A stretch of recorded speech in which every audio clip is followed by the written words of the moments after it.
Hello? Oh my god, I think I'm back now. Hello?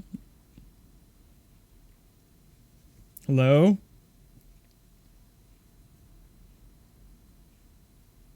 Guess the bucket got kicked. I wonder if I'm endeared or hated by dad jokes I spout. It's probably a mixture of both. Guessing Battle's power went out. No, the internet died for a second. The internet went completely out for like, I don't know, like 2 minutes, a minute or something.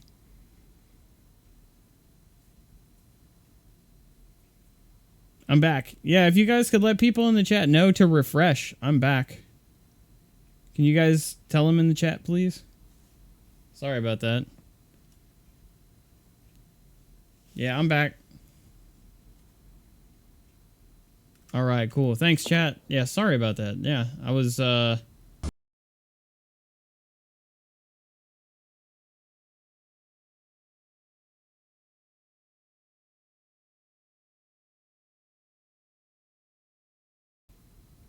Vanessa, thanks so much for the resub. Yeah, we were talking about you. I was like, I bet you Vanessa would really want to watch this. Just got home. Is this out? I didn't know it was out. Yeah, it comes out tomorrow, but I got an email for an early key, so I'm playing it today. I think it might be available for everybody now at this point. But yeah, it's out now, and it's really good. I've been playing it for like 4 hours. And I played the original back in the day in 2013, and I loved it. But it's been so long since I played the original, like a lot of it's new, and I have like vague memories. It's been great. It's been super fucking good.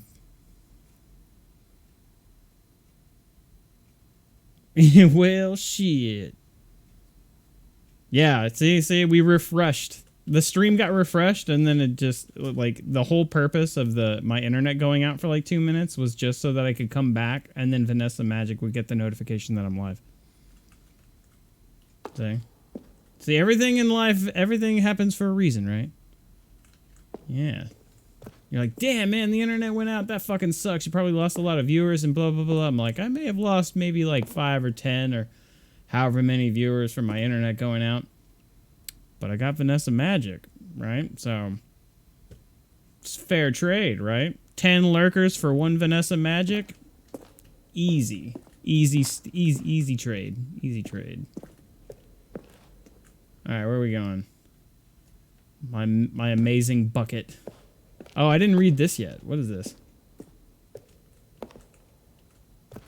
A bucket with 2 handles? That's dangerous thinking. This bucket is depicted as having 2 handles. Such a design has never been created in real life, having been deemed too dangerous and recklessly experimental. Every year, dozens are put to death just for attempting it. That is blasphemy. That's a sin against God. Look at that two-handle bucket. All right, let's go to the left. See what's on the left side. I don't want to watch it though. I want to play it. Yeah, I don't blame you, Vanessa. I figured this is a game that you wanted to experience for yourself. So I wouldn't, if you wanted to watch the VOD later, I mean, I wouldn't fault you. Haven't touched video games for like a week. I didn't touch video games for like a fucking month. I went off the grid for like a month and a half, man. I wasn't playing games. I wasn't watching TV. I wasn't doing anything. I was just like existing, sorta. What's that music?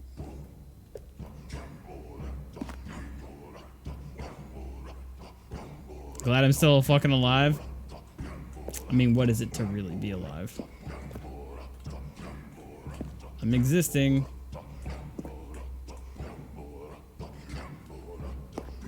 Cave drawing. While we know that buckets predate the existence of mankind, we do not know by how long. This cave drawing depicts early man's discovery of the practical uses of the bucket, by which time the bucket had already likely been around for several millennia. Notice in these drawings how the bucket is allowing itself to be used, having judged humanity to be worthy of its treasures. This music is fire. Yo, what's up, ODZ? Needed a break from the media? Nah, it wasn't like a break from the media. It was like a mental thing. I'm kind of still in the middle of it, but I'm good enough to like stream again, or at least try to. Yeah, I'm going through like a weird fucking mental thing. No man can own a bucket, and certainly not a bucket as dazzling to behold as this one. It is man who should kneel before the bucket. Amen, sister.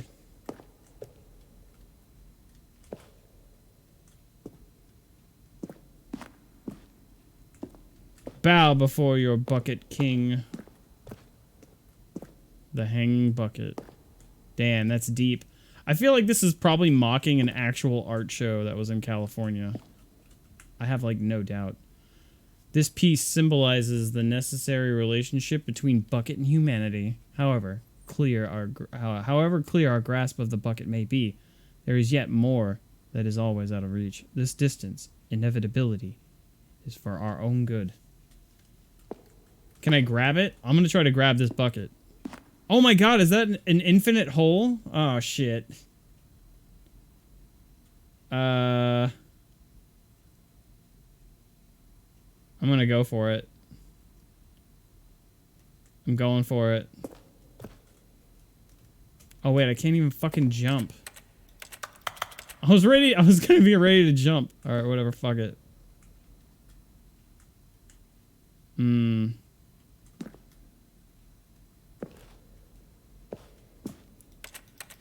Oh! I got it. But there is something we can do. Something we can do together, you and I, that will right this terrible wrong. Let Stanley die. Let him be crushed by the machine. Don't reset the game. Don't give him another opportunity to run off with another beautiful bucket. We can save the world's buckets from their treatment as tools and implements if only we let Stanley die together. The bucket shall take its place as ruler, as leader, as commander of a new world.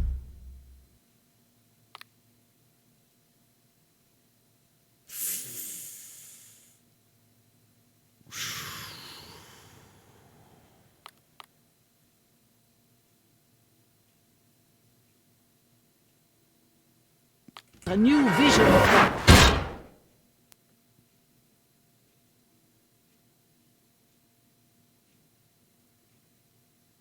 Hello?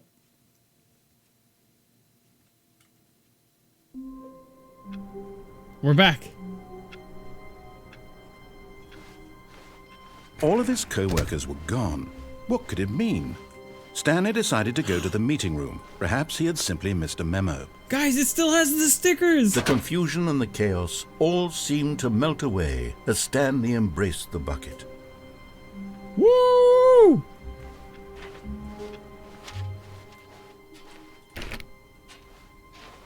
I still got my stickers, boy! Stanley clutched the bucket tightly to his chest and entered the door on his left.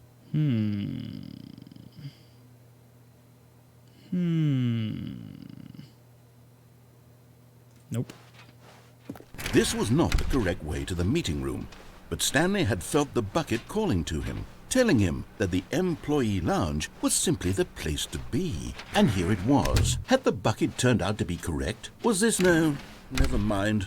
The bucket was wrong. Stanley took the door on his left to go back to the meeting room. Eat shit. No, said the bucket. don't go to the meeting room. Go somewhere else. The cargo lift, yes. Go there. Go to the cargo lift. Why does the bucket sound like that?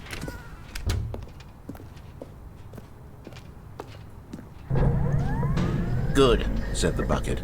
now ride the lift all the way to the top. There's something up there I need you to do. Oh! Stanley did not question Collectible! why or how this bucket was speaking to him. It should have alarmed him, of course, because buckets can't talk.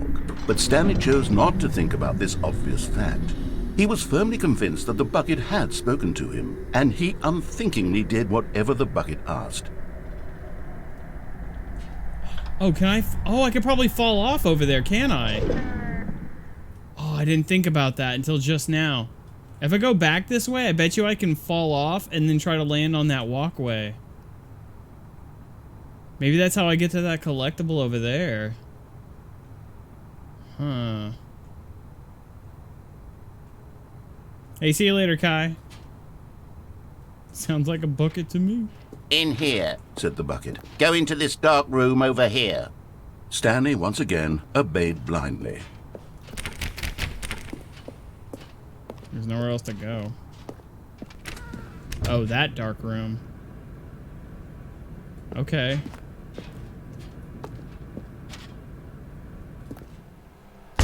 Yeah. Now pick up the phone, Said the bucket. pick up the phone, and it will take us back home, where we can go about life together.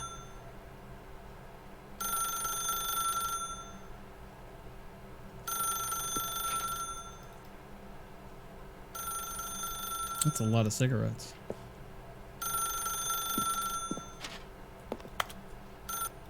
Whoa, hold on. Why did you unplug the phone? Were you trying to resist the bucket's orders? Stanley, I was joking. Obviously, the bucket isn't talking to you and telling you to do things. Buckets can't talk. It was a joke. Don't you get the joke? It's funny, Stanley. A talking bucket. Can't you see? Oh, goodness. I must have really bungled up the delivery if you actually took me seriously. Where did I mess up the joke? Should I have paused for longer or spoken quicker? Comedic timing is so difficult. I wish I were better at it. But there isn't exactly an instructional video on comedy that one can watch to fully... Oh, wait, yes, there is. It's sitting right here. Let's take a look. What? Oh. What is comedic timing? What is comedic timing? How does it work? How long should it last? How can it be used to effectively silence your political enemies? And more importantly, can it be taught in its entirety within 90 seconds? Thankfully, the answer to all of these questions is yes. Let's dive deeper. If you've ever told a joke or made someone laugh, in all likelihood, you did it while standing 50 to 80 centimeters from them in a room of no more than 76 degrees Fahrenheit, with one of your arms raised straight upward at a 15-degree angle from your body. These are the optimal conditions for good comedic timing. To begin the joke, start by stating and spelling your name. Next, provide a brief synopsis of the joke, including the specific times at which the recipient of the joke will laugh, and then spell out your name a second time. With these steps complete, it's time to begin the humor. Speak the entire joke in no more than 18 seconds and no less than 13 and a half, pausing only for bathroom breaks when necessary. When the joke has concluded, it is customary to inform your listener that the joke is over by declaring in your loudest possible voice, "I'm Dunny with the funny." Let's practice screaming, "I'm Dunny with the funny" now. I'm Dunny with the funny. Good.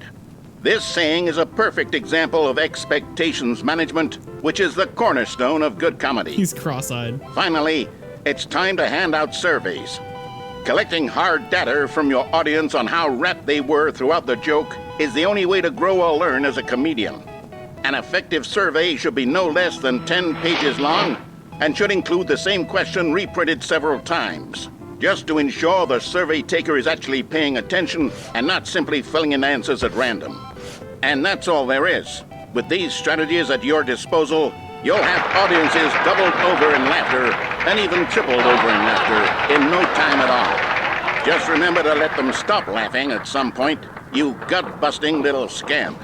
After all, we're each of us needed on the front lines of the war to fight the 12-legged invader who threaten our very existence. What? And to very likely die in a hailstorm of bullets and mandibles. All of us must be prepared to give our lives to this noble cause, just as our children must do after us, and their children after them. Godspeed, and may Earth reign supreme. The fuck? That got real weird. Hey, goodness, this video is a little outdated, isn't it? Well, no matter. I think the fundamentals of proper comedic timing are still as relevant today as they were back then. So with that in mind, I believe the only way forward is for us to return to the 2 doors and walk through all of this again, so I can try telling my story with more appropriate I don't have my comedic bucket delivery. sticker. Come along, let's head back. Do you see that, chat? My bucket doesn't have its bucket sticker. How am I supposed to know it's a bucket if I don't have a bucket sticker? What is this bullshit?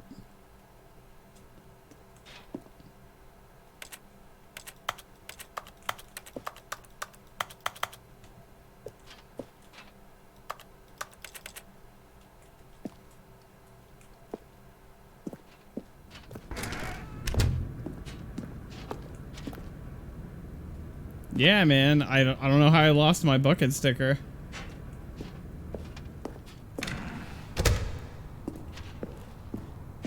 Oh, look. This has a gate now. See, now I can't walk off the edge. I can feel it.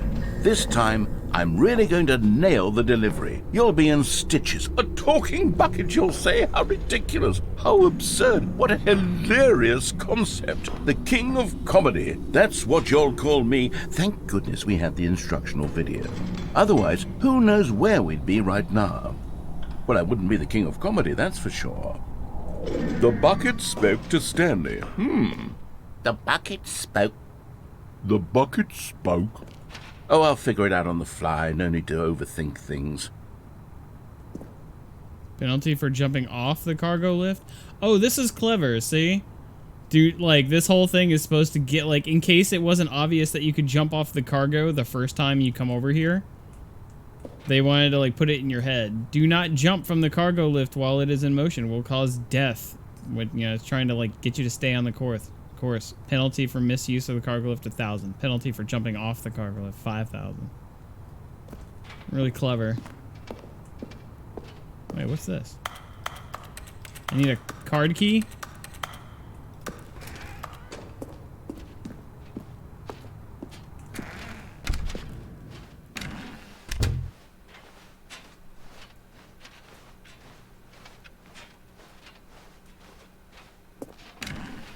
Damn, we're really going all the way back, huh?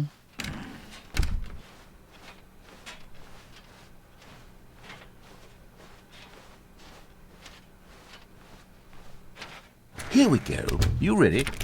When Stanley and the bucket came to a set of 2 open doors, they entered the door on the left.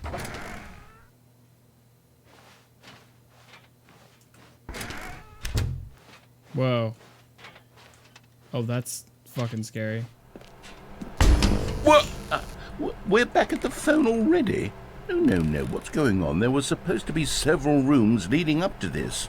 There was supposed to be a build-up to this point. A dramatic display of remarkable comedic wit which culminates in this scene with the phone. But now the timing's completely off. The joke will never land. Well, not the way it was meant to. And it's all my fault. I must have forgotten that the phone room comes immediately after the 2 doors room. What an egregious mistake. I've made a fool of myself. I don't deserve the title of King of Comedy. I'm nothing. I'm not even the lowliest joke-telling whelp. I think I need to go back and rewatch that instructional video again. Yes, surely that will help me improve my... Really? Here we go. Oh. You ready? When Stanley and the bucket came to a set of 2 open doors, they entered the door on the left. A severed head. Kind of makes me think of PT. Whoa, you can actually see the phone this time. What? We're back at the phone already? No. Oh, whoa. Hello? Here we go. You ready? When Stanley and the bucket came to a set of 2 open doors, they entered the door on the left.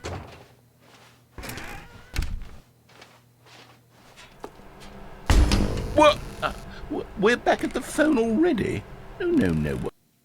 Okay, yeah, that's the end of that one. Here we go. You ready? When Stanley and the bucket came to a set of 2 open doors, they entered the door on the left. No. You were supposed to go through the door on the right, leading back to the phone. Did you not even look at the instructional video? I think this is all covered very clearly. There's no way I can make the comedic timing work now. It's done. The joke is completely done and over. It's all your fault, Stanley. I'm going to be ridiculed in the community of other joke writers. I'm going to be shamed at every one of our meetings from now on. All because you couldn't watch a simple video and take a hint. Are you proud of yourself for bringing me down, Stanley? Are you proud? Whoa. Whoa. Stanley, you love the bucket so much it's like you... it's as though all of your other most prized possessions pale in comparison. What? Yes. Well, let me try that again, Stanley. I heard that you are pale with shame over how unabashedly in love with a bucket you are. No? Still not? Is it the delivery? Pale with shame. Pale with shame? Pale... What's another word to describe a bucket? Stanley, this bucket is so metal, I think I saw it playing guitar. No. We're getting away from making fun of Stanley's obsession with the bucket, which was the whole point of this. I'm no good at these jokes. I need more instructional videos. That's exactly what it is. That's what will make me the king of comedy again. More instructional videos. Let's see.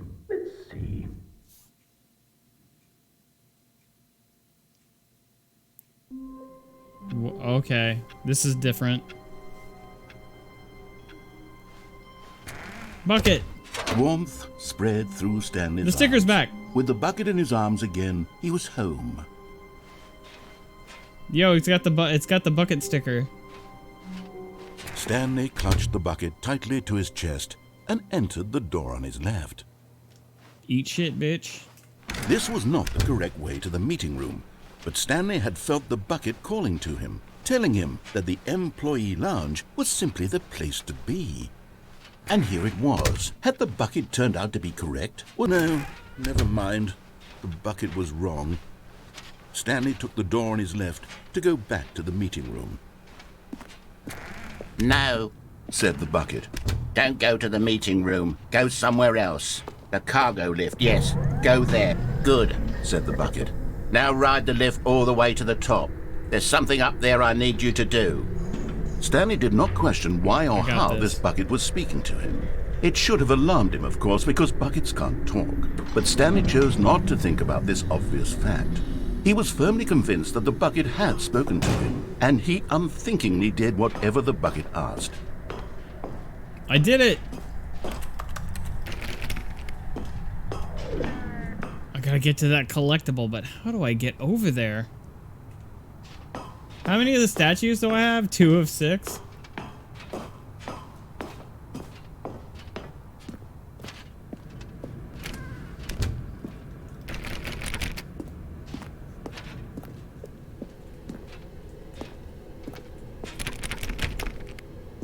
No, stop. Oh. Look there on the wall. You see, there's a sign right there. It says, "No buckets past this point." Stanley, how could you think it was okay to bring the bucket here? Unless, what if the problem is that you actually don't know what is a bucket and what isn't a bucket? I suppose that would explain a lot about your behavior up to this point. Which, if that's true, well, my goodness, I think we have to do something about it. This misunderstanding could have dire consequences on the entire rest of the game if not addressed quickly and properly. So much of the impact of the story is dependent on your understanding of what is and isn't a bucket. Please, step in here for a moment. I'd rather not. Oh, jeez. Are you gonna take my bucket away? Hello?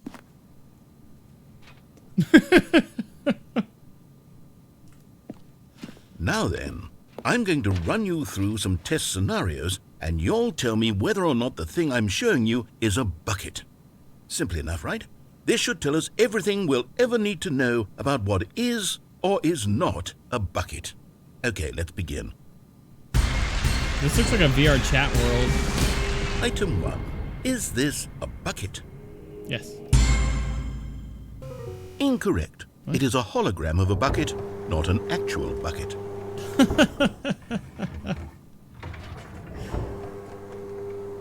Item 2. Is this a bucket?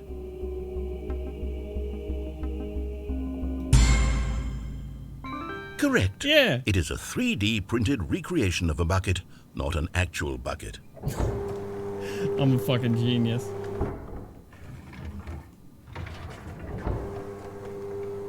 Oh, Item boy. 3. Is this a bucket?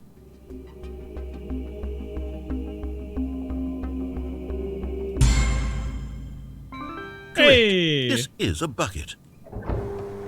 Dude, I'm so good.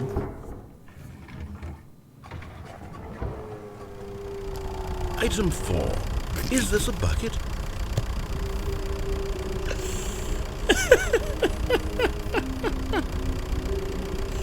Is there a bucket anywhere?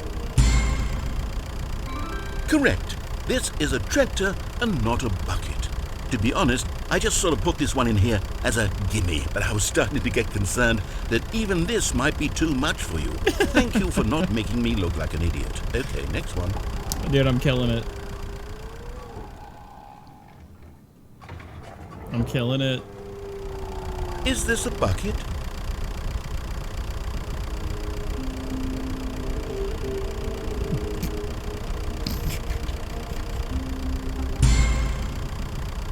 Incorrect. This is a bucket. No explanation?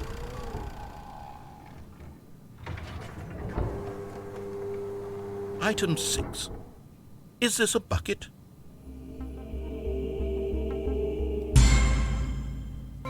Trick question. Both. Gotcha.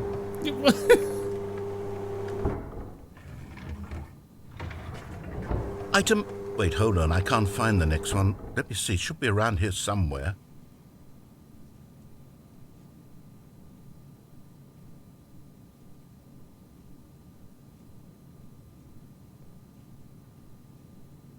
Can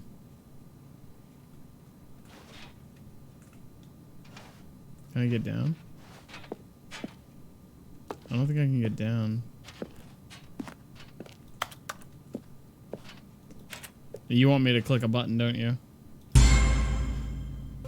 Okay, you and I both know there isn't anything here. And I don't appreciate the implication that nothing is a bucket when we both clearly know that a bucket is something, and therefore nothing could possibly be something. Unless, in your twisted mind, have you somehow convinced yourself that a bucket is nothing? Answer me straight, Stanley. Do you believe that nothing is a bucket?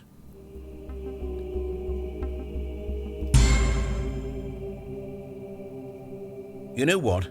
I'm too confused to even sort it out. I've lost all sense of perspective. What is a bucket? What isn't a bucket? Mere moments ago I could answer these questions with confidence, and yet now I'm somewhat adrift. Do any of us know what a bucket is? Am I a bucket? Stanley, I can't keep doing this. I'm losing myself, and myself was all I ever had to begin with. I'm afraid the bucket is threatening to tear our relationship apart. I can't have that. I'm sorry. But I'm going to erase all buckets from the game entirely. Okay, here we go. Okay. I'm gonna miss my bucket if it's gone. What happened? Is everything gone? Why did everything disappear? Wait, was everything a bucket? Every single thing in the game was a bucket? Oh my God, I had no idea. How could... Except me. I'm not a bucket after all. And you, Stanley, you're still here. You're not a bucket either. Oh, this is wonderful news. We're not buckets. Yes, I actually feel much more at ease right now. It's delightful to get some clarity on that issue, but it doesn't change the fact that we haven't got a game. So, tell you what, I'll reset everything and we'll put back all of the buckets, okay? And we'll know that it's all a bucket. But if you run into anyone else, maybe don't mention that. Who knows what that information might do to a person? All right, here we go. Please give me my bucket. I need my reassurance. Where's my bucket? All of his co-workers were gone. What could it mean? Stanley decided to go to the meeting room. Perhaps he had simply missed a memo. This is different. Wait. This is supposed to... Oh my God, this is mirrored, isn't it? It's supposed to go to the right, isn't it? Stanley picked up the bucket and smiled. He'd never be alone again, not truly alone, not with the bucket around.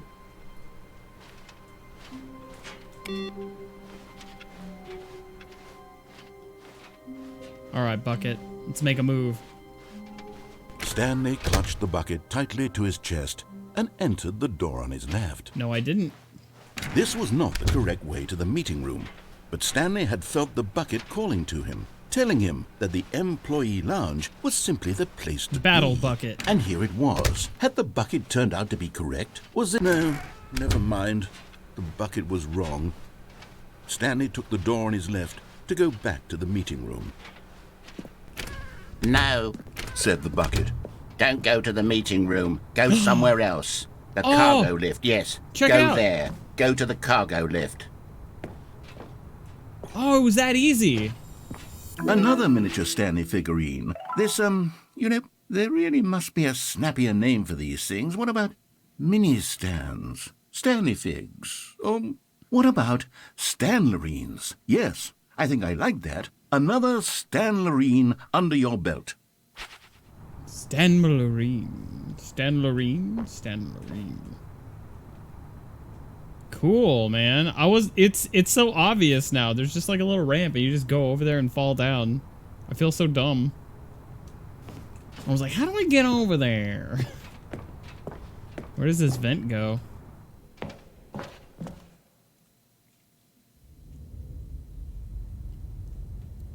Oh, I fell.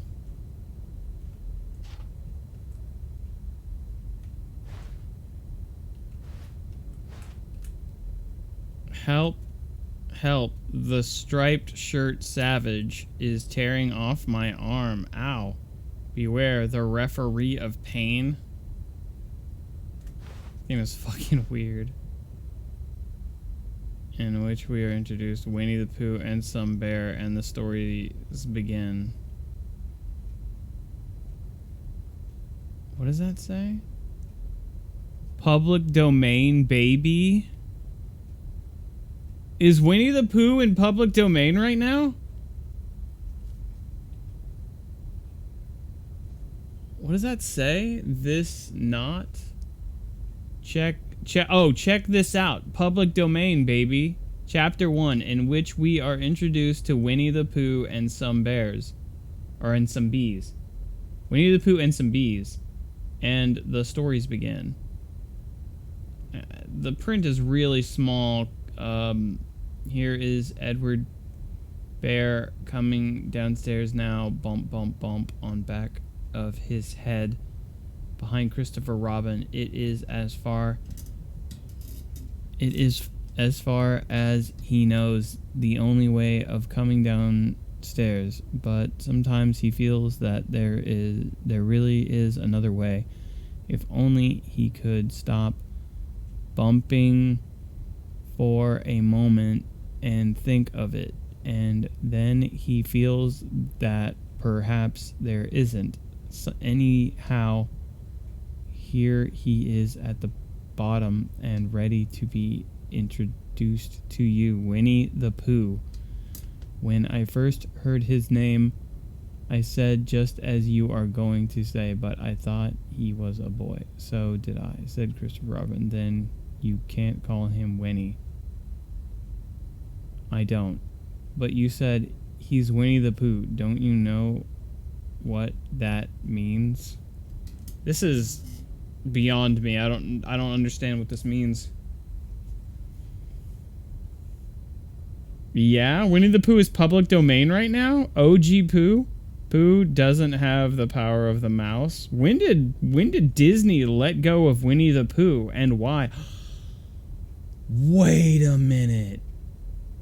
Disney let go of Winnie the Pooh because that dude from China got pissed off that people were saying he looked like Winnie the Pooh.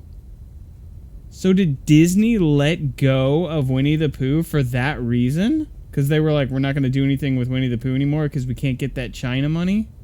Like that Chinese money? Because he hates Winnie the Pooh because everybody said he looks like Winnie the Pooh? Is that seriously what's going on here? Disney just rips off public domain and calls it their own. What the fuck? Sounds like Half-Life 3 confirmed. Probably. Hey, what's up, Novaterra? Yeah, I think that's what's going on. This is crazy. Winnie the Pooh and all of its legacy was compared to, like, the ruler of China. And then he was pissed off because everybody was saying he looked like Winnie the Pooh. Disney works with China because they want that China money. All that Chinese money. So they stopped using Winnie the Pooh. Winnie the Pooh is public domain.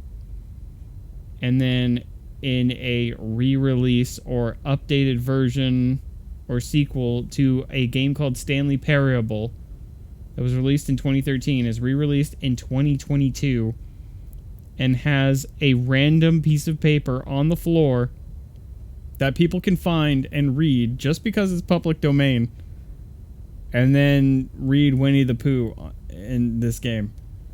What a fucking weird background story for this piece of paper being on the floor. Yeah, wow. NDA allows you to say that? I don't know. This is weird. This is so fucking weird. I'm so confused. Am I the clown? Is that me trying to decide which door to go between? Oh, hey, there's drywall. I forgot how I got here. 500 tons of raw copying power. I'm a messenger from the printer. Hello. Printers get a lot of stick for not being as simple as they were in the early 90s. They got a lot of hate for refusing to print when only one of the ink cartridges is empty. You think that's their call? They didn't design themselves. Educate yourself before you cast shade. Oh, is that the idea? Is that what the issue with a lot of printers from the 90s? They wouldn't print because they were out of ink. And a lot of people didn't understand how the printers would work, so they would just be like pissed off. That's interesting. The day of ink is known as the end.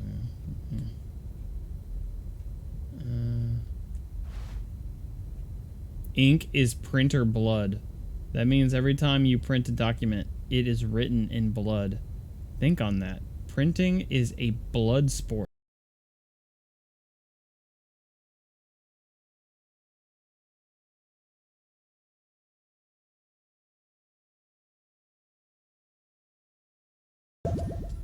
I'm back. Hey, Reaper Blood, how have you been? Thanks for the tier 1 resub. Thank you for 20 months. How you been? Thank you so much, dude. Well, that's weird. How did I get here again? Oh my god, cassette tapes. Holy shit. Narrator dialogue. Oh, it's dialogue for the narrator of the game. Why are they in cassette tapes? The game's not that old.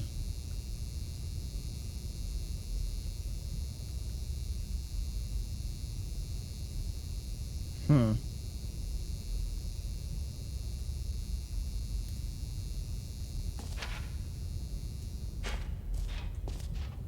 God, there's tapes all over the place. Oh, I bet you one of these tapes says something else.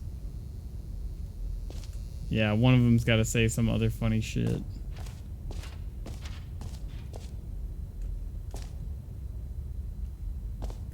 It's probably hidden somewhere. This game is loaded to the brim with Easter eggs. Anyway, wait. Oh. I can't see shit. Push play? Okay, this is day number 295. Tape number... I don't even know. I've lost track. Nothing feels real anymore. The longer I study this bucket, the less sense anything makes. The sheer euphoria I feel every time I pick it up. No matter how many times I've done it, it's always the same feeling. And the emptiness in my chest when I set it down, it doesn't make sense. There's no explanation for it. I still haven't figured out why I see the world so differently when this bucket is in my arms. Why everything feels so...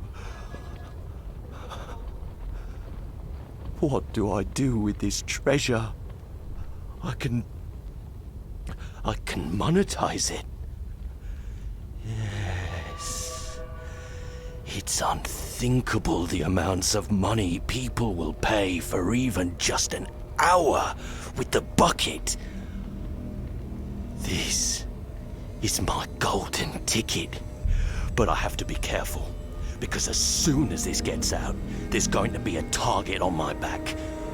Even now, I don't know who might be trying to get... What's that? Who's there?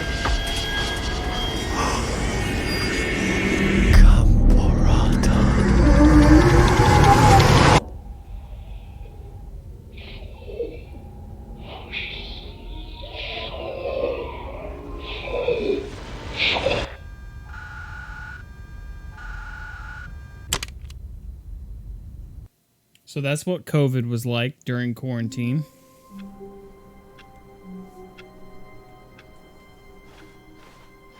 All of his co-workers were gone. What could it mean? Stanley decided to go to the meeting room. Perhaps he had The good old bucket. Just Stanley and the bucket. Off on another thrilling adventure together. I love you, Bucket. Stanley clutched the bucket tightly to his chest and entered the door on his left.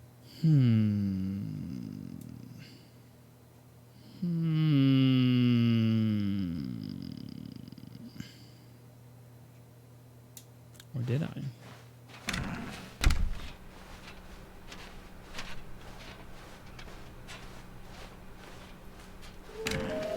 Yeah, I got a re-release, Reaper Blood. Yeah, I got a re-release, and it's got a bunch of new content and stuff. It's fucking awesome. Stanley, we must move on from this broom closet, simply because I have no remaining stickers. If I did, you can guarantee we'd be in here for hours. But alas, no stickers. I want more stickers for my bucket. Give me stickers. Fine. Stupid. I don't even care. Coming to a staircase, Stanley and the bucket walked upstairs to the boss's office. Didn't I go in here before? I did. Okay, I'm going back to the name of these little Stanley figurines, and now I'm torn between Stanlerines and Figlies. What do you think, Stanley? What name better encapsulates the intrinsic sense of happiness that you get from seeing a small number in the corner of your screen go up by 1? Let me sit on it. I'm sure it will come to me. To be rich, is it a crime? To commit crimes, isn't it rich? What a life it would be to have to pick just one.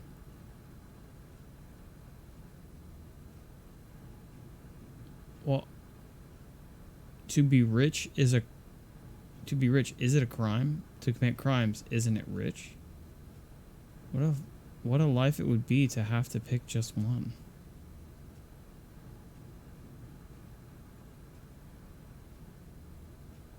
Wow.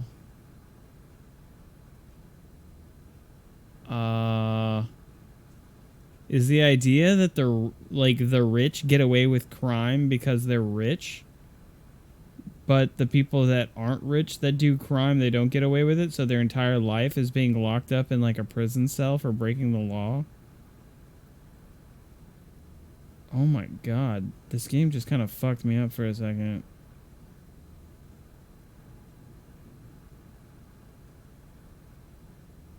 like, essentially a crime that's punishable by fine is essentially legal for a price?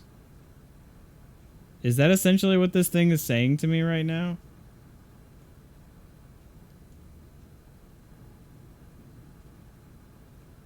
Who wrote that? The Riddler? You vandalized the restroom with the permanent marker. You're fired. I don't know, but let's go with that interpretation. I don't know. There's a lot of little things in here that just makes my brain stop and think, like, what they meant by it. Because that's the thing. Like, there's a bunch of random shit you find all over the place, right? And it'd be real easy to just be like, to be rich, is it a crime? To commit crimes, is it rich? What a life it would be to pick just one. Huh, okay, yeah. You know, there's just, like, random shit. But if you, like, really stop and try to take something, like, what does everything mean?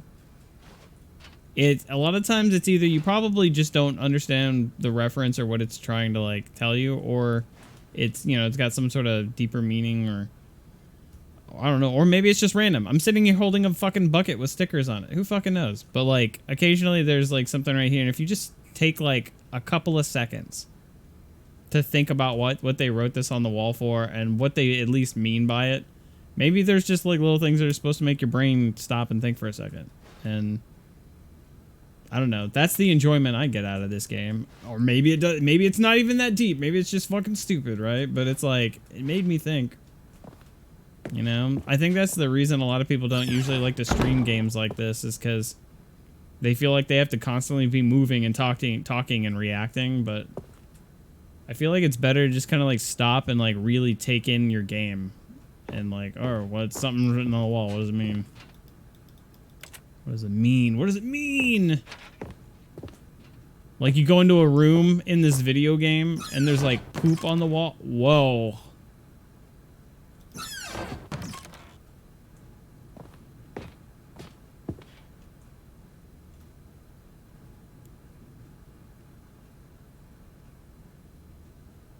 This door wasn't open before, was it? Business strategy. Got a gun up to a panda's head, and he's all sad. See, I'm saying, like, it could just be random shit on a wall. It could literally be nothing, like, ooh, what does it mean? But a lot of times it actually does have some meaning. Imagine it's not random. At least not most of the time.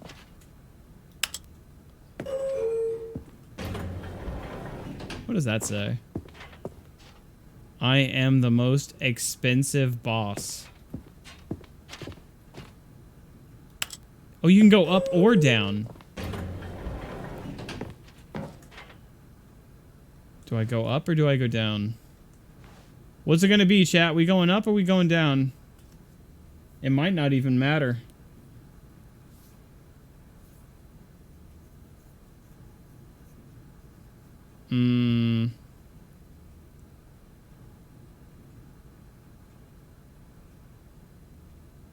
Endangered panda.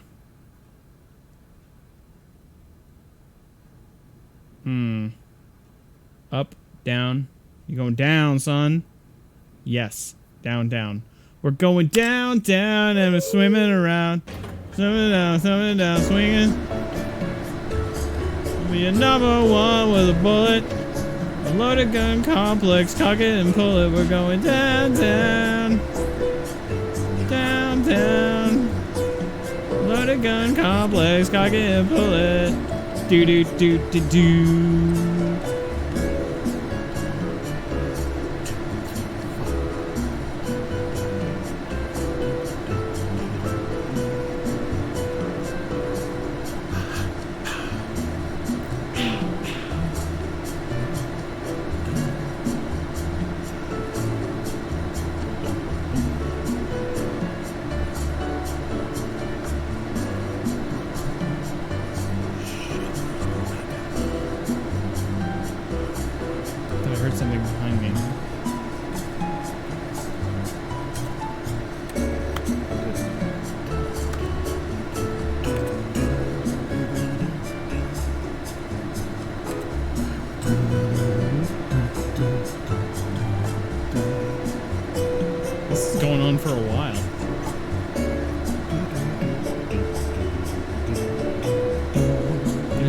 sounds coming from like the back center of the room.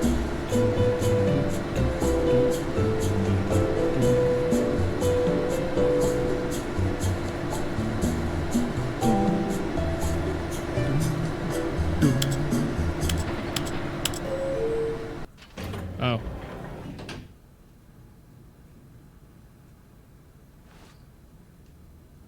Really? This is the same place. Up.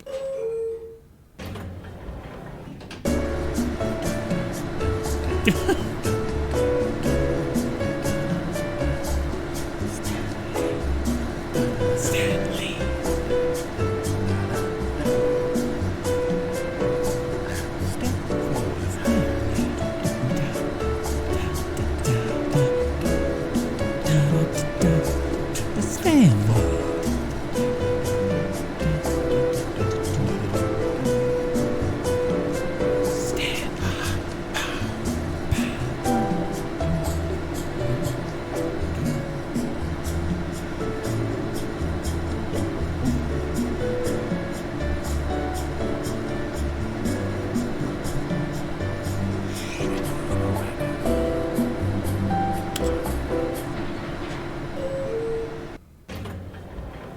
I'm convinced this elevator goes nowhere and it literally just plays an elevator song just so you can go fuck yourself.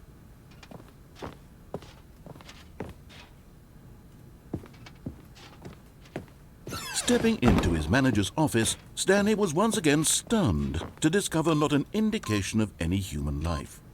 Crushed by the weight of this revelation, Stanley may have broken down into an emotional dumpster fire if not for the soothing presence of the bucket. Even now, in his darkest of hours, did the bucket's warmth and guiding light pierce the dark clouds of confusion and chaos. It would be with him always. The bucket would, and he knew it. The two of them were inseparable. At this point, Stanley was so absorbed in the tender spiritual connection he shared with the bucket that he didn't notice the keypad behind the boss's desk. Nor in his bliss of simply being near the bucket did he have any notion that the PIN number for the keypad was 2845. But Stanley guessed the correct code by sheer luck. Was it that the bucket knew all along? Was the bucket guiding him? Yes, this is certainly the most logical explanation. Yeah, I keep on forgetting 8008. Boob on a calculator.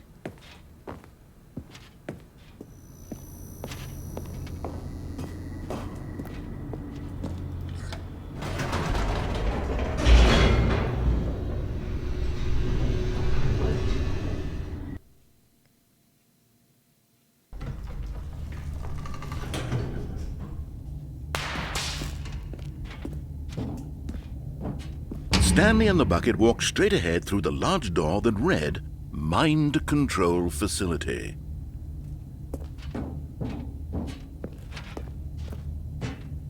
Alright, let's do this.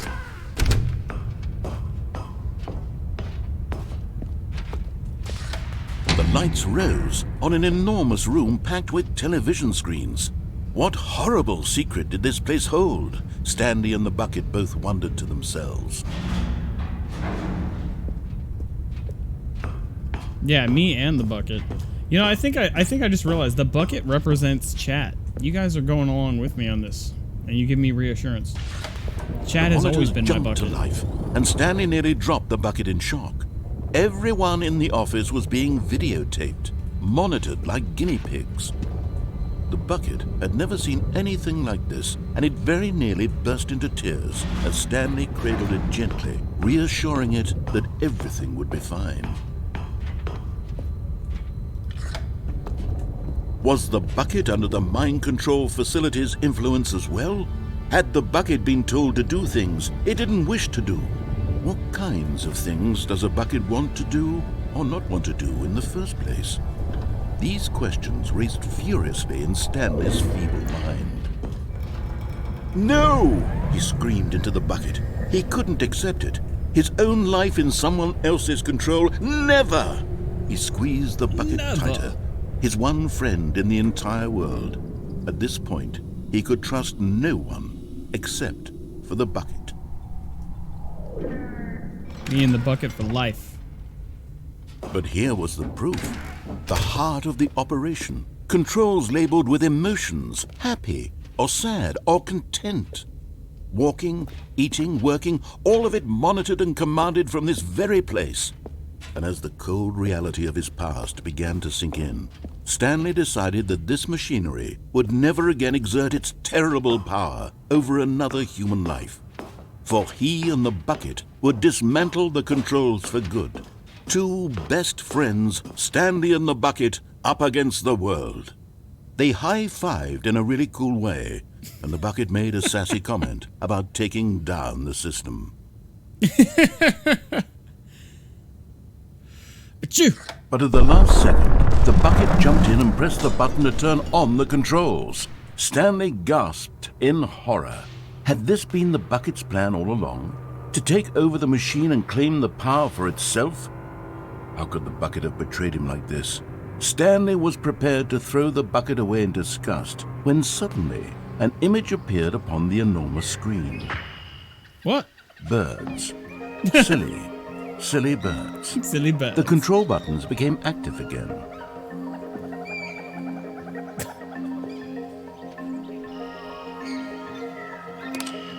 Ooh, pretty.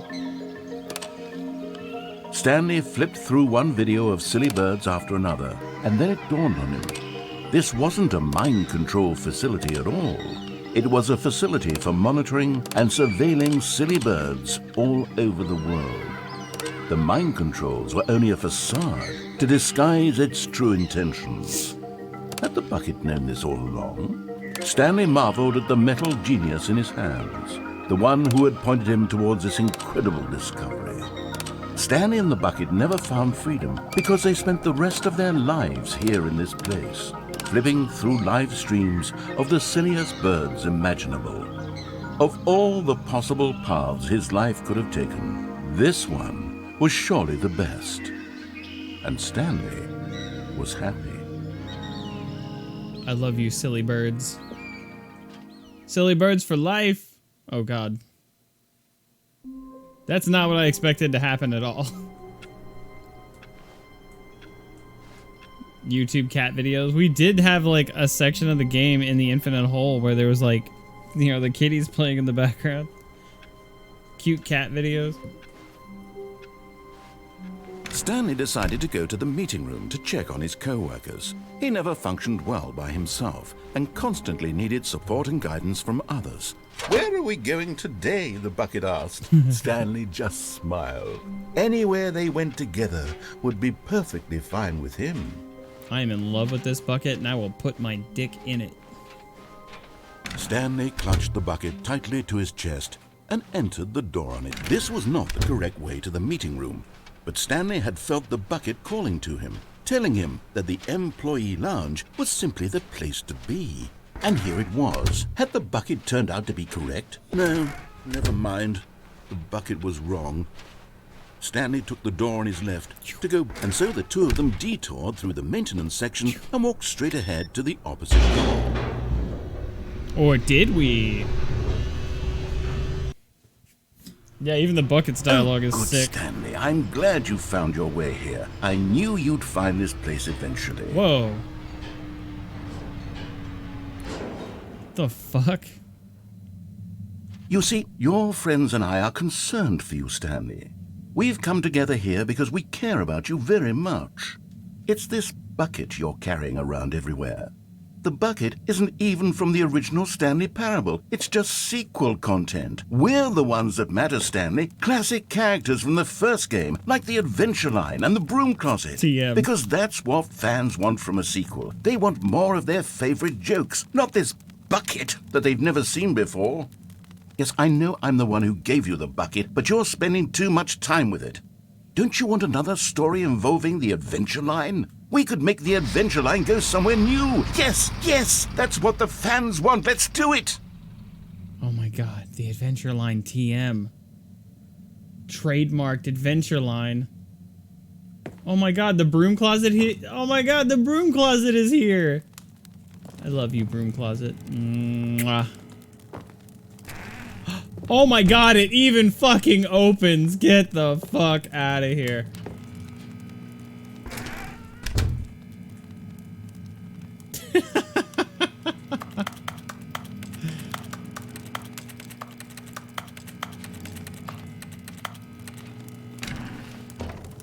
Thanks for coming, broom closet. Pencil sharpener. Computer. Oh my god, is there a nipple on this mannequin?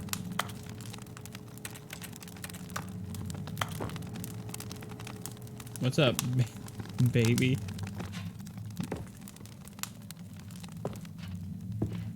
Oh my god. Dude, it's the fern. You remember he was like, remember this fern, it'll be important later. Do you remember that? There's the fern. What's this piece of paper say? Can't read it, it's too small. Fan assets? Fan assets? Oh, assets. Fawn? Oh, raw assets?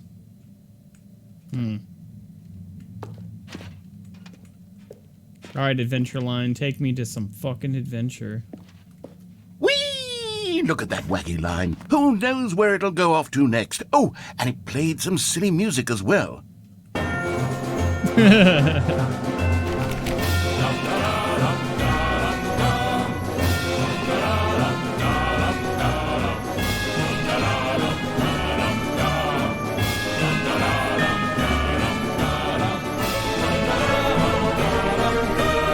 Now this is what the Stanley Parable is all about. Don't you remember all those great jokes from the original dialogue? Also, Stanley is addicted to drugs and hookers.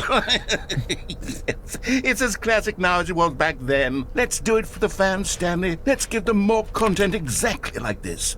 But if we want to do that, you're going to have to give something up.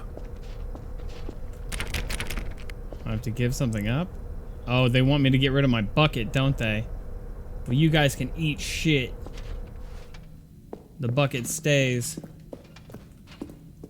Whoa, holy shit, look how high that ceiling is. Dude, you know what this reminds me of? In Resident Evil 1 Remake, in that cell where they're holding either Jill or Chris, and you have to collect all the keys or whatever, or discs to get through here, and you have to like go down these stairs. That's what this reminds me of.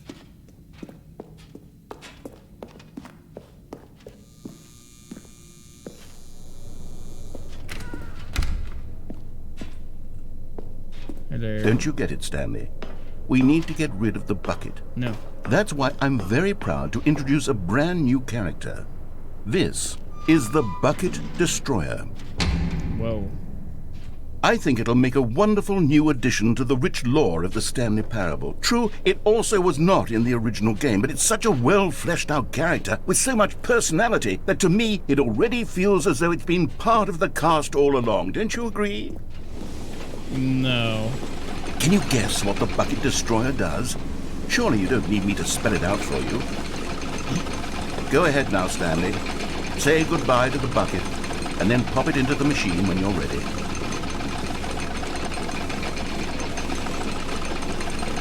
Now listen to me. It's crucial that you give it the bucket. I don't know what the Bucket Destroyer will do if it can't destroy your bucket. Destroying buckets is all it knows. That is its singular personality trait. Sure, I can hear you saying, how does a character with only one personality trait deserve to join the pantheon of beloved Stanley Parable characters? Well, you see, if you were to really explore the Bucket Destroyer, you would see that its desire to crush buckets is so densely loaded with complexity and nuance that it's really like 10 personality traits. What other object in this game can you even say that about? The broom closet? Certainly not. I wonder what sort of Bucket Destroyer merchandise the fans will be clamoring for after this. Okay, the Bucket Destroyer is getting very upset now. You'll have to hurry and feed it. We can't get back to the classic Stanley Parable characters like the Adventure Line or the Bucket Destroyer until you crush that damn bucket. Quickly now, the fans are waiting. Do it, the fans, Stanley. Give the fans what they want. Hurry and...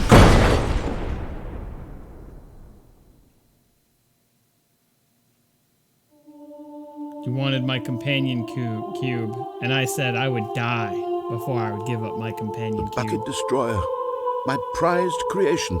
You had so much potential. We were going to do such marvelous things with you, tell such spellbinding stories about you. All of it squandered now. Goodbye, new friend. For the moment in time that you were here, you were magnificent. You can have my companion cube / bucket when you pry it from my cold, dead fingers.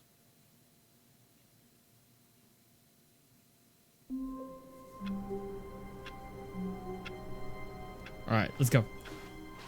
Stanley decided to go to the meeting room to check on his co-workers. He never functioned well by himself and constantly needed support and guidance from others, so the thought of total solitude was terrifying to him. Is there raining against the windows? Is that what that is? Figurine Finders Committee. Meeting today in the meeting room. Was that there before?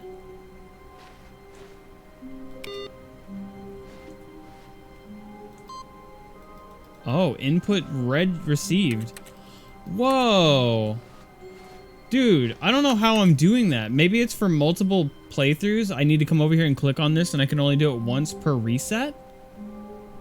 Before, it wouldn't let me do anything. Then I clicked on it and I got 1 input. It wouldn't let me type anything in. And I come over here and randomly click on it again and now I'm at 2. So if I can do this like 3 more times? Who knows? Come with me, Bucket. A good bucket, a strong bucket, a humble bucket, a committed bucket, a bucket of culture and distinction. Stanley clutched the bucket tightly to his chest and entered the door on his left.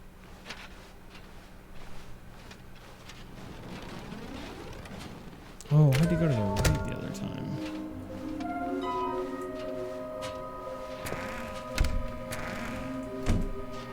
Stanley, we must move on from this broom closet, simply because I have no remaining stickers. If I did, you can guarantee we'd be in here for hours. But alas, coming to a staircase, Stanley and the bucket walked upstairs to the boss's office. Stepping I'm gonna try into his boob. manager's office, Stanley was once again stunned to discover not an indication of any human life. Crushed by the weight of this revelation, Stanley may have broken down into an emotional, but Stanley guessed the correct code by sheer luck. Was it that the bucket knew all along? Was the bucket guiding him? Yes, this is certainly the most logical explanation. I'm gonna go back to that bucket destroyer at some point.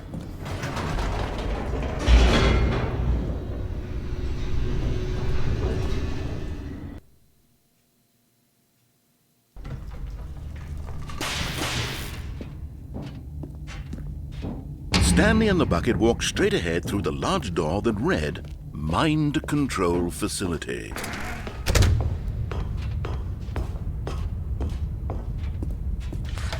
The lights rose on an enormous room packed with television screens. What horrible secret did this place hold? Stanley and the bucket both wondered to themselves. I love you, Bucket. You know, I realize I don't always have to pick up the bucket. I could probably get some different stuff if I don't take the bucket with me, huh? Jumped to life, and Stanley nearly dropped the bucket in shock. Everyone in the office was being videotaped, monitored like guinea pigs. The bucket had never seen anything like this, and it very nearly burst into tears as Stanley cradled it gently, reassuring it that everything would be fine. Fake-ass bucket tears. Was the bucket under the mind control facility's influence as well? Had the bucket been told to do things it didn't wish to do? What kinds of things does a bucket want to do or not want to do in the first place? These questions raced furiously in Stanley's feeble mind. What does a captured shark dream of? No! The deep blue sea. He screamed into the bucket. He couldn't accept it. His own life in someone else's control, never! He squeezed the bucket tighter, his one friend in the entire world. At this point, he could trust no one except for the bucket. I trust this bucket with my life. But here was the proof.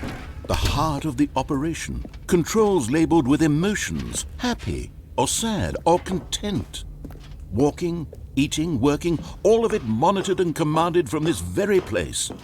And as the cold reality of his past began to sink in, Stanley decided that this machine...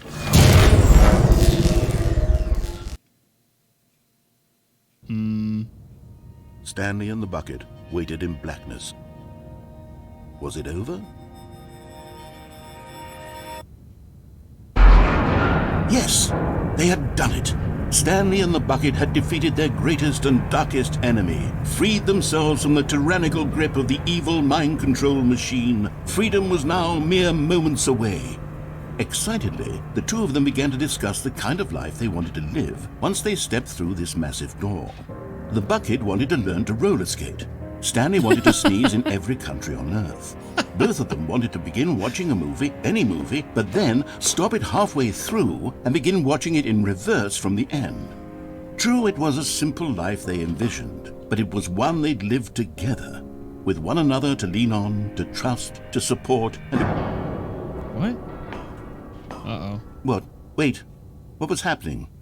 Why had the door stopped? Was Stanley and the bucket not about to be freed? An unbearable silence filled the room, lingering in uncertainty, until finally the truth hit Stanley square in the face. This building did not want the bucket to leave. Even the facility itself recognized the incredible calming presence of the bucket, needed the soothing warmth of the bucket, would go to any lengths not to part with the bucket. No. Stanley can't leave this place. Not while he has such a precious bucket in his arms. Not while this building has anything to say about it. Stanley realized he would never again leave this very room. But at least he has the bucket. To be trapped eternally in darkness isn't really so bad, Stanley thought to himself. As long as I have my bucket with me, right? I'll be okay, won't I? Stanley gulped. Very soon now, he was about to find out. I mean, you're gonna starve in like 3 days.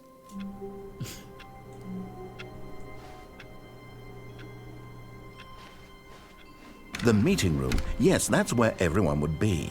Stanley just needed to get to the meeting room, and from then on, he would never be alone ever again. Ah, the embrace of an old friend. A weathered companionship that stands the test of time. Oh, it's not on anymore. Yeah, it's not on anymore. I can't input anything. Weird. All right, I think I'm gonna go to the bucket destroyer.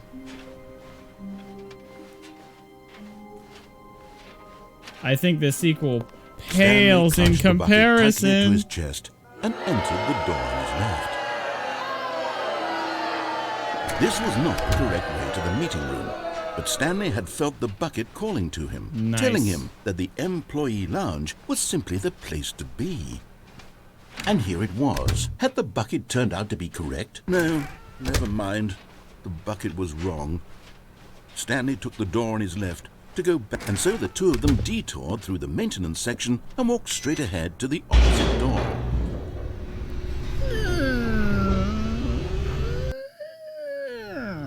Oh, good, Stanley. I'm glad you found your way here. I knew you'd find this place eventually. You see, your friends and I are concerned for you, Stanley. We've come together here because we care about you very much. It's this bucket you're carrying around everywhere.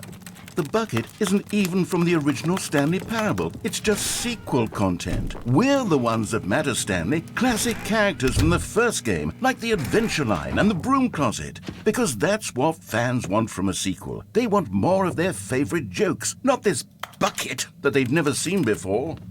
Yes, I know I'm the one who gave you the bucket, but you're spending too much time with it. Don't you want another story involving the Adventure Line? We could make the Adventure Line go somewhere new. Yes, that's what the fans want. Let's do it. Whee! Look at that wacky line. Who knows where it'll go off to next? Oh, and it played some silly music as well.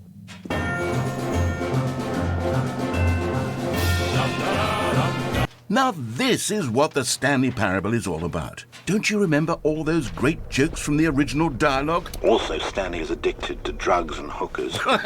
Yes, it's as classic now as it was back then. Let's do it for the fans, Stanley. Let's give them more content exactly like this. But if we want to do that, you're going to have to give something. Don't you get it, Stanley? We need to get rid of the bucket. That's why I'm very proud to introduce a brand new character. This is the Bucket Destroyer. I think it'll make a wonderful new addition to the rich lore of the Stanley Parable. True, it also was not in the original game, but it's such a well-fleshed-out character with so much personality that to me it already feels as though it's been part of the cast all along. Don't you agree?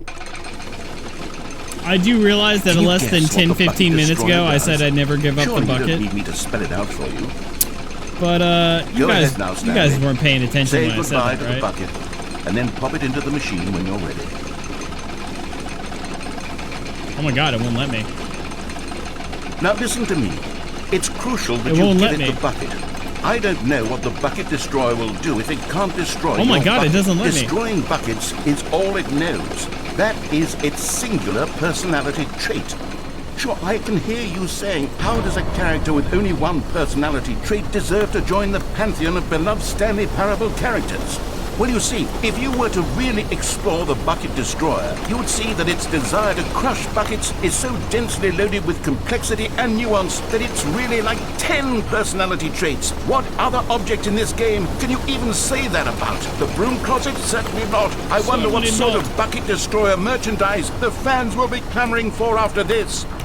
Okay, the Bucket Destroyer is getting very upset now. You'll have to hurry and feed it. We can't get back to the classic Stanley Parable characters like the Adventure Line or the Bucket Destroyer until you crush that damn bucket. Quickly now, the fans are waiting. Do it, the fans, Stanley. Give the fans what they want. Hurry and... I'm actually really disappointed it wouldn't let me do it.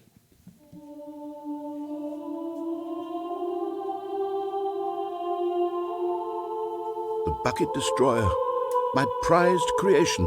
You had so much potential. We were going to do such marvelous things with you, tell such spell-binding stories about you. All of it squandered now. Goodbye, new friend. For the moment in time that you were here, you were magnificent. I was wondering if I could unplug it like I did the phone, you know?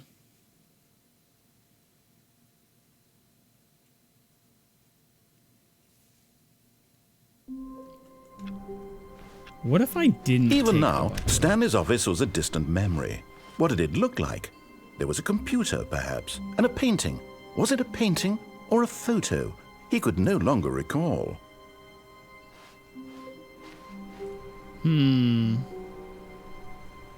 Where do I take the bucket?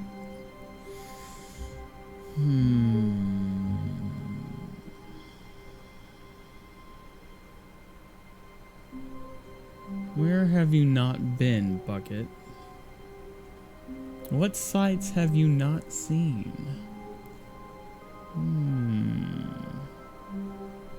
What if I left the bucket?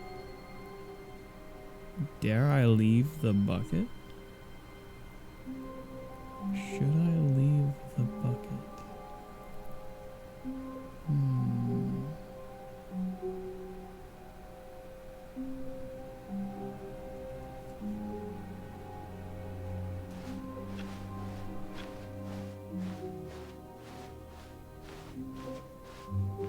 When Stanley came to a set of 2 open doors, this was not the correct way to the meeting room, and Stanley knew it perfectly well.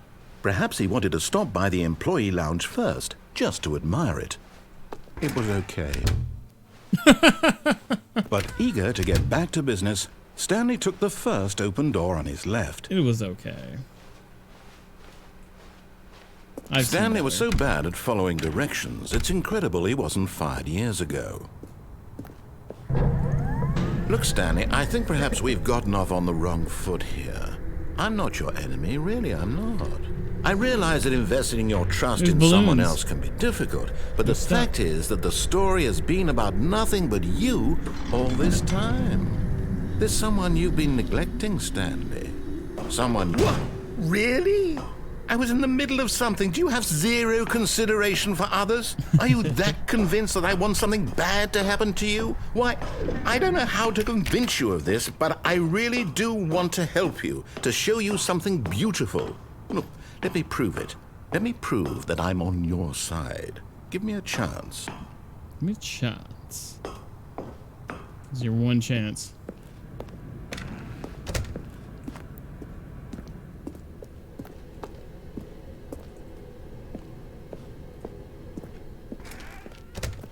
Aha! I can go in here now. Now listen carefully, this is important. Stanley walked through the red door. Oh shit, bitch. 2 whole new doors. Aha! Perhaps you misunderstood. Stanley walked through the red door. No, I'm good. I still don't think we're communicating properly. Stanley walked through the red door.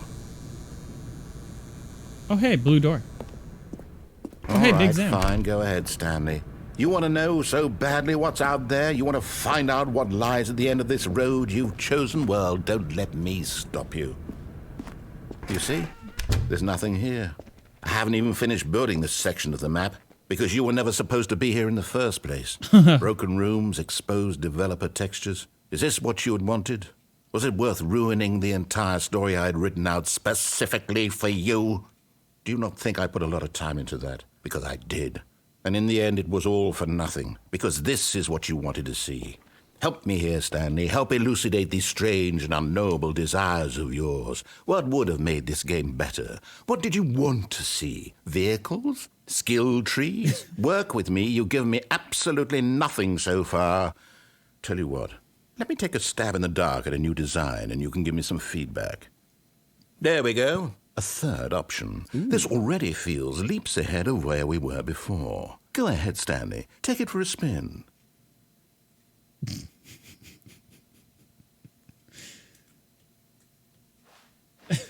What were you expecting? I was like, I don't know. Big fat anime titties? What? Okay, I'm going to stop you there. Now, tell me about your experience with this new version. Would you say that the game benefited from allowing you more choices? Feel free to be honest. I'm looking for some real critical feedback here. Aha! You see, I knew I was onto something. Where do these flashes of inspiration come from? How did I know the game needed a third door? Well, it's instinct mostly, a calling in your gut. I really couldn't say where the idea came from, except that I felt it in my soul. You can't teach that, Stanley. Don't even try. Here, based on the data from your previous playthrough, I've compiled a new version. And to be perfectly candid, I think I've knocked it out of the park with this one. Let's take a look. Whoa. Worldwide leaderboard?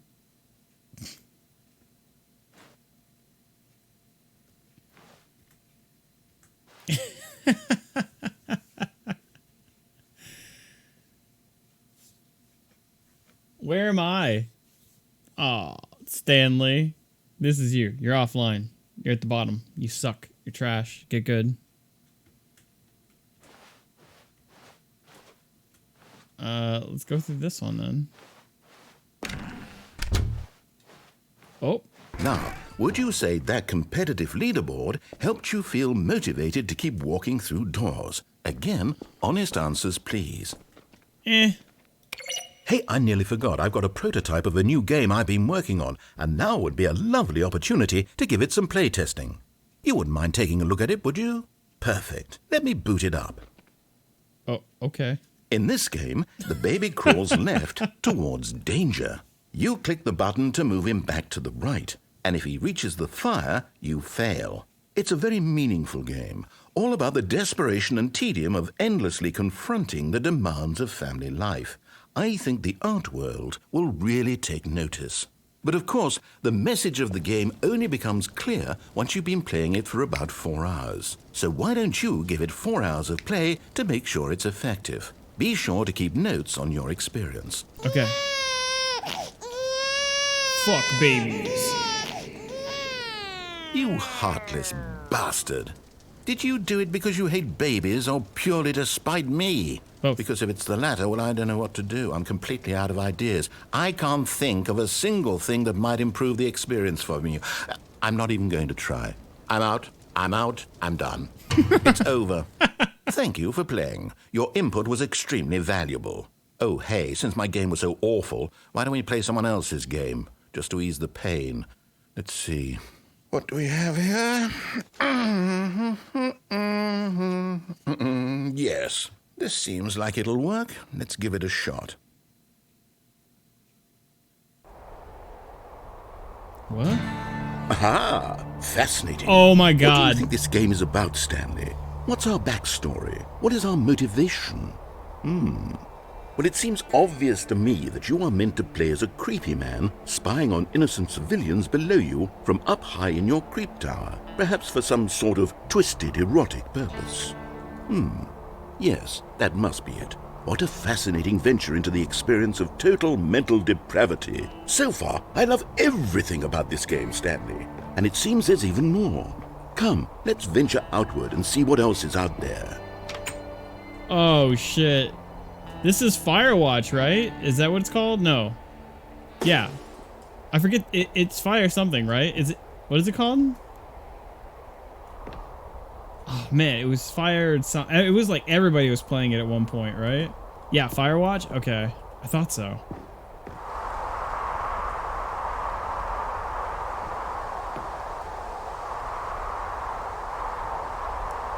Damn.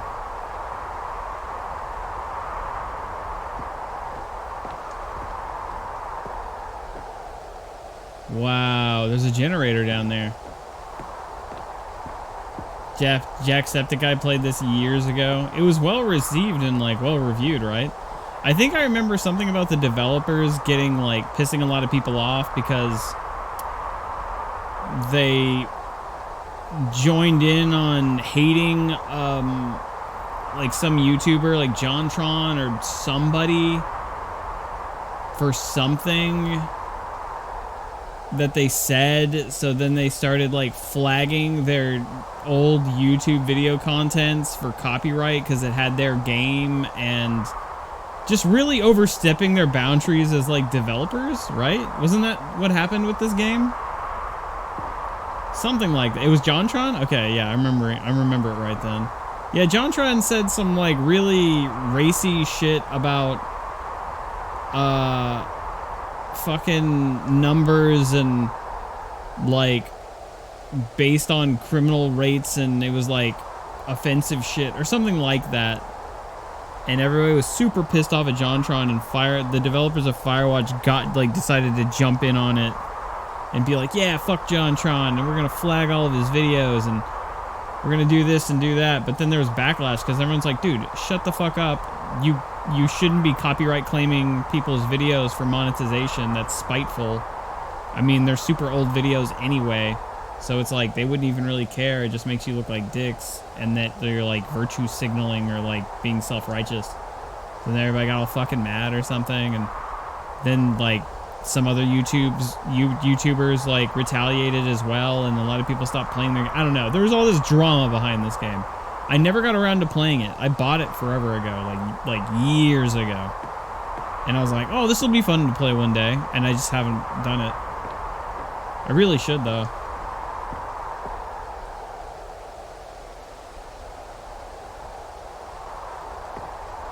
That was the scenario. John was so old, I pretty much forgot all about it. I mean, it's super vague in my head. The game story is really beautiful. I should really stream this, dude. Maybe I should play this game soon. It'd be fun to like dig it up and people be like, oh yeah, this game, you know, and it'd be my first time playing it. So. Oh no. No, it can't be.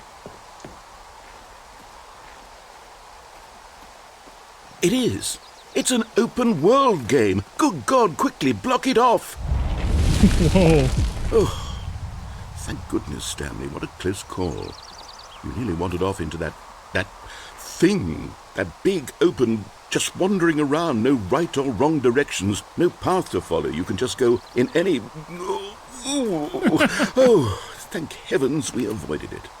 We're out of the woods now, Stanley. Okay, I'm going to get us out of here. Let's find another game. Preferably something with walls. Something with nice, big, insurmountable walls. Okay, I think this will be just the thing. Oh my fucking Wonderful. god. See, this is exactly what I had in mind. Just a nice big box for you to run around in. There isn't any possibility that you could get lost here. Now this is game design. Stanley, if you manage to get lost in this game, I will be phenomenally impressed. Bro, I'm in Rocket League right now. Are you Okay, so what exactly do we do here? Let's What? see. There are lots of cars here in the back, but obviously there's no racetrack. Okay, I'm seeing that there's a ball of some kind back here. Is this game sports ball? Stanley, I think it's sports ball. Oh, what fun. We shall run the bases and do a touchdown together. Yes, I think surely we must. Sports ball. Okay, Stanley, here's the ball. Have fun. Yeah. Dude, they put fucking Rocket League in here. What the? Oh, I'm going fast now. Holy shit. What? Hey. I don't know what team I'm on. Dunk. I'm pretty bad at Rocket League. Are you doing it? Are you winning? Is this fun? Is it better than my miserable little story that I worked so hard on? Stanley, I have a thought. And I realize I'm not a sportsologist, but if one ball generates a certain amount of raw adrenal pleasure, then surely multiple balls makes for an even more euphoric sports experience. I'm going to try it out. Here comes another ball. Yes! Oh goodness, that really does feel amazing, doesn't it? Stanley, I'm like a child in a confectionery shop. I simply have to have more. I'm insatiable.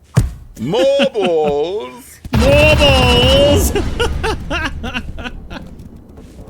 More balls! More balls! Oh shit! Hold on. What are you doing?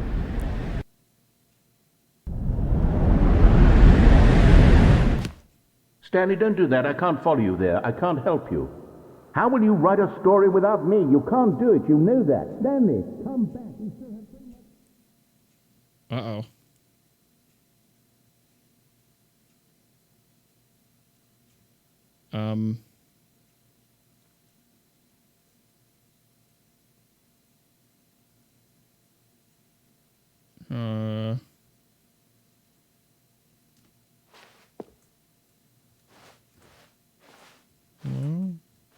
Oh shit.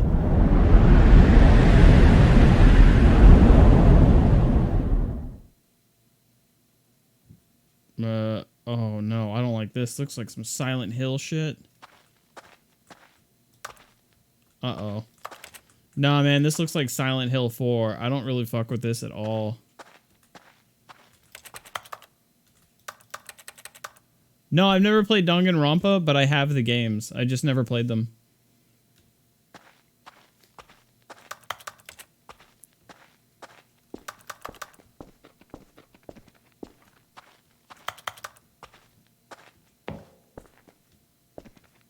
I've never actually beaten Skyrim. I played it on Xbox 360. But I never beat it. I did turn myself into a werewolf and got this sweet thief sneaking stealth outfit that looked fucking badass. And I was having fun with it, but I never beat it. It's one of those things I'd like to do someday.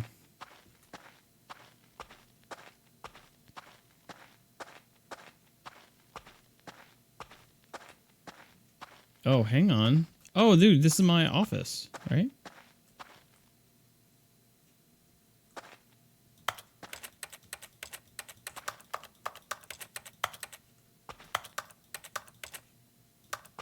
Is this like a... What is this?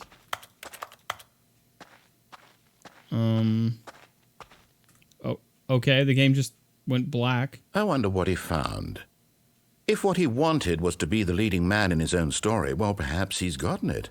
Down in wherever he is right now. I wonder if he's happy with his choice. And if he's learned the heavy cost that comes with it. He'll understand soon what I was trying to tell him. He needs me. Someone who will wrap everything up at the end to make sense out of the chaos and the fear and the confusion. That's who I am. That is what I mean to this world. Oh, yes. Yes, I'll be back. There's no other way.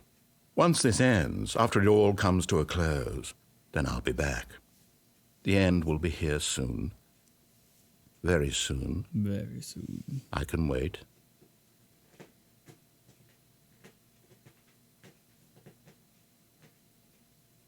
Oh, there we go.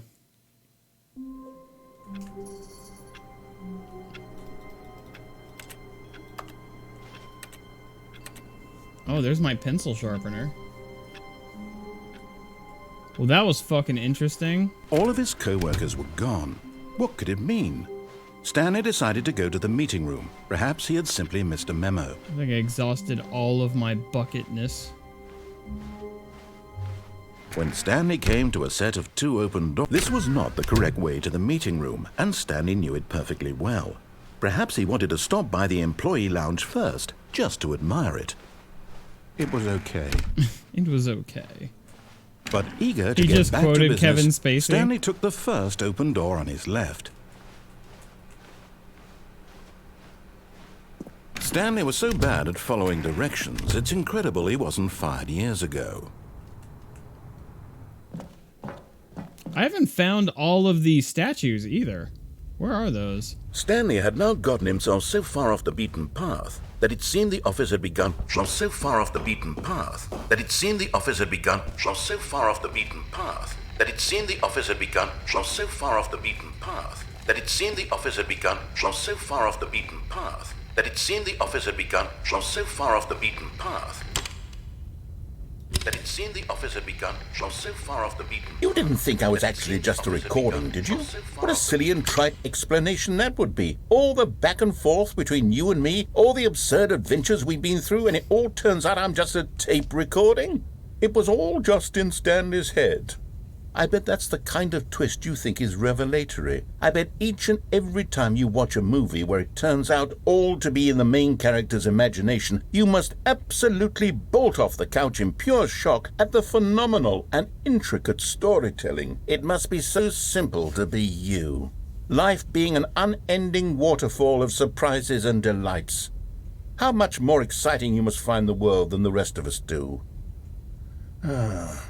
Now I've become sad. Look what you've done to me. This is all your fault. What the fuck? All of his co-workers were... Wait, no. This isn't the right office, is it? Is this Stanley's office? Oh, he has me second guessing my fucking situation.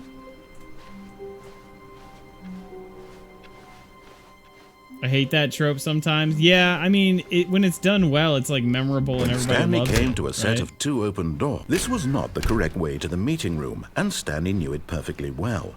Perhaps he Like wanted to stop Portal. by the employee lounge first, just I feel to like a lot of admire people it. tried to rip off Portal and, It was like okay. indie games and shit. But eager to get back to business, Stanley took the first open door on his left.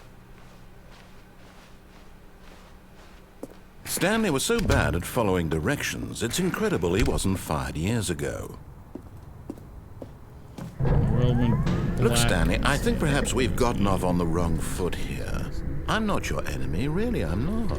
I realize that investing your trust in someone else can be difficult, but the fact is that the story has been about nothing but you I didn't know that. all this time. There's someone you've been neglecting, Stanley. Really? I was in the middle of something. Do you have zero consideration for others? Are you that convinced that I want something bad to happen to you? Why, I don't know how to convince you of this, but I really do want to help you, to show you something beautiful. Look, let me prove it. Let me prove that I'm on your side. Give me a chance. Now listen carefully. Yeah, this go is for it, little important. Nani. Stanley walked through the red door. Sure, you got it this time. Wait, actually, you know what? Aha, perhaps you misunderstood. Stanley walked through the red door. I still don't think we're communicating properly. Oh, thank God you are willing to listen to me. Do you see that I really have wanted you to be happy all this time? The problem is all these choices. The two of us always trying to get somewhere that isn't here. Running and running and running, just the way you're doing right now. Don't you see that it's killing us, Stanley? I want it to stop. We would both be so much happier if we just stopped. And I think I have a solution. Here, let me show you.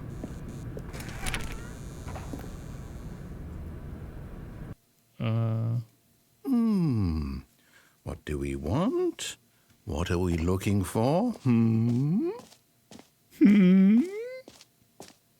Here. Whoa. Yes. Oh, it's beautiful, isn't it? If we just stay right here, right in this moment with this place, Stanley, I think I feel happy. I actually feel happy.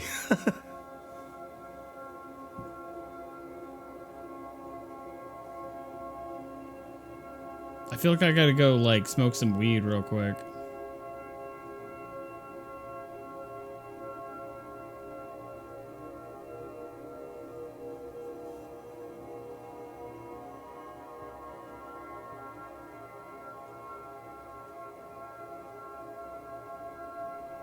Oh.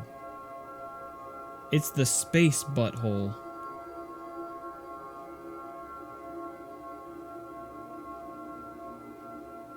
This looks like another VR chat world.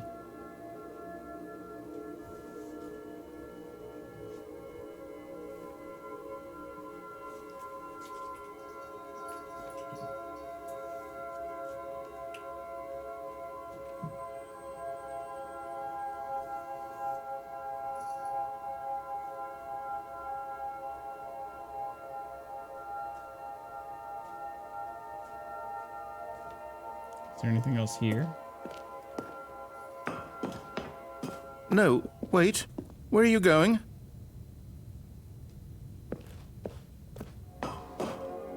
Right. Where were we? You just want me to stay here and see the same animation play out, but with different colors? It's making you feel sleepy. It does seem to kind of put me at ease.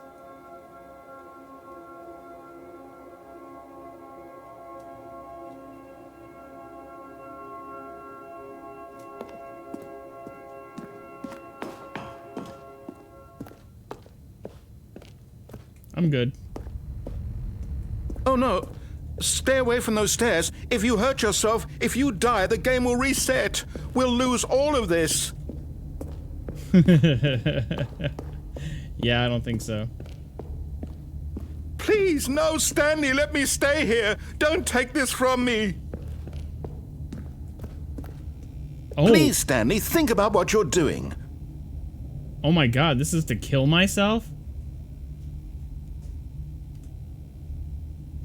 Oh, that is fucked up. I just thought it was leading to a door or something, but no, it's just literally stairs that take me up to kill myself.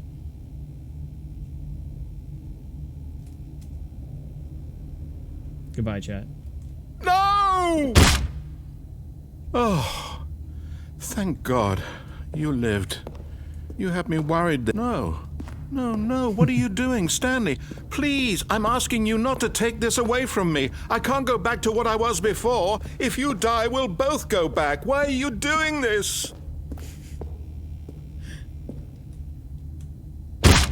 Stanley, let's go back to the other room. Can you do that for me? It's getting so weird. I think I'm actually injured. I'm moving slower. Yes, perhaps you can. Perhaps you finally see what I'm talking about. I know you'll see that we can't be happy if we leave this place. You can see that, can't you?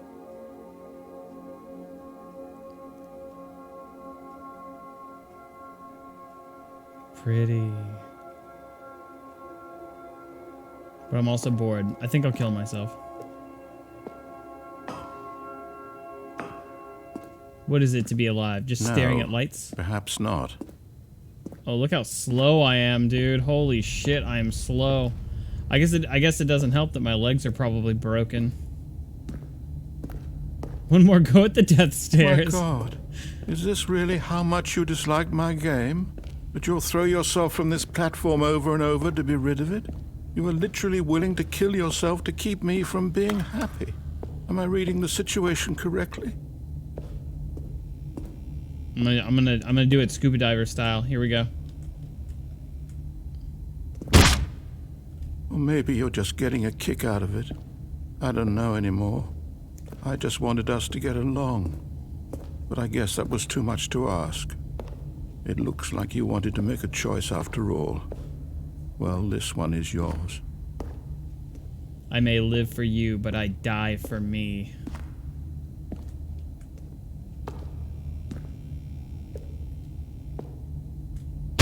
Is it over? It's going to restart, isn't it? I'm going back. Yeah, that was like genuine sadness in his voice. It's kind of fucked up. All of his co-workers were gone. What could it mean? Stanley decided to go to the meeting room. Perhaps he had simply missed a memo. Come on, Bucket. The bucket made Stanley want to be a better man and a better co-worker. In time, perhaps, he would become both of those things. What?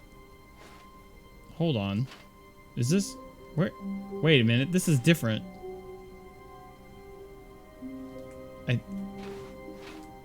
Wait, is it?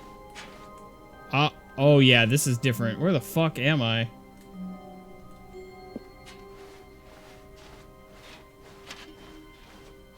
Stanley clutched the bucket tightly to his chest and entered the door on his left.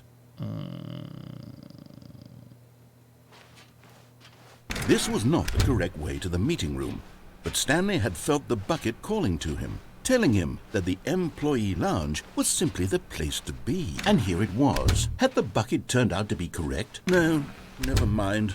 The bucket was wrong. Stanley took the door on his left to go back to the meeting room. Why did they change it? No, Said the bucket. don't go to the meeting room. Go somewhere else. The cargo lift. Good. Said the bucket. Now ride the lift all the way to the top. There's something up there I need you to do. Stanley did not question why or how this bucket was speaking to him. It should have alarmed him, of course, because buckets can't talk. But Stanley chose not to think about this obvious fact. He was firmly convinced that the bucket had spoken to him, and he unthinkingly did whatever the bucket asked. In here. Said the bucket. Go into this dark room over here. Stanley once again obeyed blindly. Now pick up the phone. Said the bucket. Pick up the phone and it will take us back home where we can go about life together.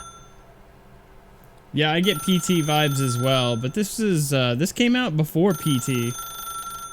Yeah, was it 2013? And then PT came out a little while after it. I don't think PT really ripped off Stanley Parable. Then again, maybe it did. I mean, it's not like games like this didn't somewhat exist, but Stanley Parable was the one that did it the best. So, I don't know. That's possible. I wonder if PT took some notes from this game.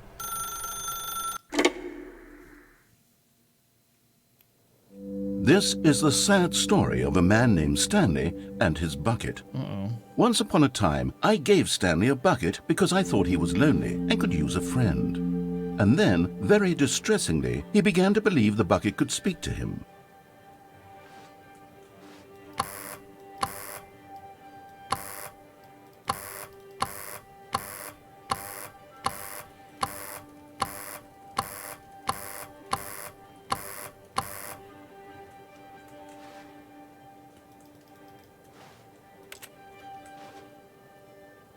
$427.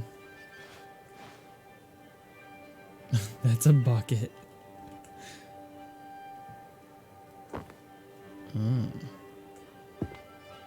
Jazz music.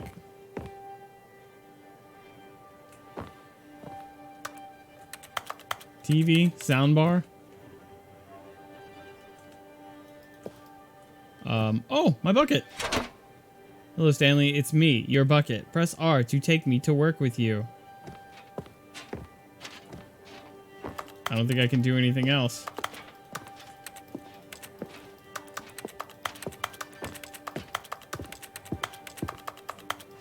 Yeah, I can't do anything else. The Stanley Parable Reassurance Bucket was merely meant to provide the comforting glow of companionship. It doesn't literally talk and give you orders. Whatever Stanley is hearing the bucket say to him is just in his head. Bucket! F to take me back home with you. F in chat to pay your respects to Bucket. F.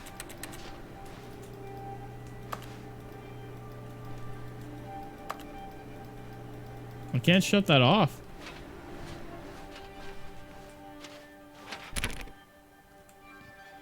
Lately, I've been concerned about him. Wouldn't you be concerned as well?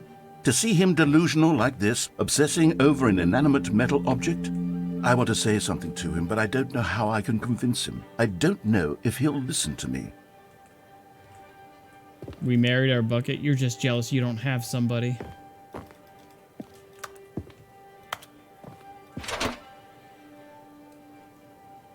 B. Oh, I'll try anyway. Stanley, can you hear me? Listen to me. It's just a bucket. It can't think. It can't talk. All it will ever truly do for you is effectively transfer a liquid from one location to a different location. That's it. It doesn't do anything else. Don't listen to the loud man. Press Y for us to go back home and make sweet love. You see, he's not listening. He's still taking orders from the bucket. You know, once upon a time it was me he took orders from. Me he trusted and listened to. Now all he cares about is his awful bucket. This stupid hunk of metal. I've become the Elden Lord. I am no longer maidenless or bucketless. Q to ignore anyone in your life except for me. Oh my god, I just realized that the bucket represents somebody's addiction to... I wouldn't say addiction, but something you cling to in life. And, like, everybody has something like that for them. Whether it's healthy or not healthy, or financially promising or not, or like a career or whatever. Everybody has, like, their bucket. Like, it just clicked for me. You know? For some people, it's music, or, like, their careers, or traveling, or... You know, sometimes it's something really unhealthy like drugs or alcohol, or, you know, for a lot of you guys in chat, it's, you know, big fat anime asses and titties. You guys are addicted to fucking hentai and video games, and there's that one thing that you grasp onto and that you won't let go. Whether that's healthy or not healthy, like, I'm sure it has its pros and cons, sometimes more pros than cons, but... Essentially, is that what the bucket is supposed to represent? Or am I analyzing something that's meant to be fucking stupid? It's meant to be random and stupid. Haha, it's a bucket. I feel like it's just like, the bucket does... Like, the bucket cannot fucking matter to anybody. Somebody could see a fucking bucket and, like, nobody gives a shit. But then again, you know, somebody else can project a lot of things onto objects. Like, you know, a collection of video games, or baseball cards, or... something, books, whatever, right? There's things that you value, right? Like a really good example would be like when you go to a flea market, right? I think I might have told this story once before, but like I like to go to flea markets and just like walk around because you never see, you never know what you'll find. You know, it's not a traditional place. Like you know, you can find anything from clothes to old video games to like just things people made. And one time we went to a flea market, and I was walking around and I realized that there was like a family, and they had like a whole table with a bunch of stuff laid out, and there was like a bunch of vinyl records, VHS collection of movies and tapes. And then I had this like crazy realization that, oh, it's not really crazy, it's just like it kind of hit me really hard that everything that's laid out on that table being sold for like pennies on the dollar is like what that was somebody's entire life. Because usually what they do is like they'll have like a family member pass away, and then they inherit all this junk or a bunch of their stuff. You know, to them it's junk. So then they go to a flea market and then they sell all of their belongings. At one point in time, having like a crazy VHS collection of movies was like, wow, you have like all these damn movies. We could watch anything. And it had value, and it was an impressive collection. And, you know, some retro people will like look up, you know, like I know Riley likes to buy like old VHS movies of like anime, or, you know, then there's like the big ones or the ones that nobody gives a shit about. So like, but it's like vinyl records, right? You can go to a flea market and you're like, here's $1. You get like, you know, you get like one vinyl record for like $1, or you can get like 5 for $3 or something. They sell for like nothing. Same thing for VHS tapes. They're like a quarter or 50 cents a VHS tape. So anyway, they have like what essentially is like a dead family member's entire livelihood put on a table in like a Sunday, like with the sun out during a Sunday, like around noon in the heat, with like random strangers coming by and just picking through your entire livelihood. Your entire life was like laid out on a table as like what it was like you being a consumer, right? And everyone's just like, oh, I'll have that for $1, have that for $1. And to the person that it belonged to before they passed away, it's like that had a lot of value. So, and then I was like, I put myself in that scenario, right? Because here I am sitting and I have like a crazy video game collection. I have an insane anime DVD collection. You know, I've got some VHS. I've got some collectible items, like, you know, a lot of stuff. And it has a lot of value to me and to people that know what it's worth. But, you know, a couple years from now, maybe nobody gives a shit, right? And then, like, all this stuff where my entire life, where my possessions might have tied me down to one place, you know, or like you know, you're worried about losing it, or you don't want to sell it and you're hanging on to it because it has value to you. And then at one point in time, it doesn't have any value to anybody. And they're like, I'll give you like a fucking quarter for it. I'll give you $1 for it. You know, which is probably not the case because video games are like highly collectible, but you know, you don't know. Like at one point in time, VHS tapes were worth a lot. Now, you know, you could have all my fucking DVDs and all this other shit that I'm like, yeah, I got a really cool collection of DVDs. But then like, you know, if I pass away like 20 years from now, no one's going to give a fucking shit. No one's going to be like, oh, wow, Shinobi on PS2. Nobody gives a fuck. You know, it's, I don't know. I'm rambling really hard right now. I don't even remember where this conversation started. Oh, yeah. So my whole yeah. So anyway, my point being is that I feel like the bucket represents something that has value to somebody that may not have any value to somebody else. And it like completely controls and affects your life. Is that what the bucket is supposed to represent? Something that you have just massive amount of value and you won't listen to other people, and like it controls and ruins your life. But maybe it also gives your life value. I don't know. I feel like I'm really hardcore analyzing the shit out of this. I might be going too deep in this rabbit hole. Maybe I gotta like climb back out. Flea markets have good baked potatoes. Baked potatoes? Do they? I mean, they usually have like food there, but I've never really noticed baked potatoes. Maybe they do. Flea markets are just Goodwills where you can see the people behind the memoirs. Yeah, I think that's pretty accurate. Eventually, any material thing will have no sentimental memory to anyone to give it any value. I don't think that's entirely true, you know, because we have, like, there's like vases and pottery and artwork and a lot of things like that still have value from like fucking centuries ago, right? They're in like museums. But yeah, I don't think my copy of Castle Shikigami 2 on PS2 is going to go anywhere. I don't think that's going to be in a museum. Yo, what's up, Frodo T-Baggins? That's why you live life in the moment. That's easy to say, but aren't you tied down to a location? Don't you ever want to just disappear? Just pack up all your shit, shave your head, jump in a car, and fucking just drive?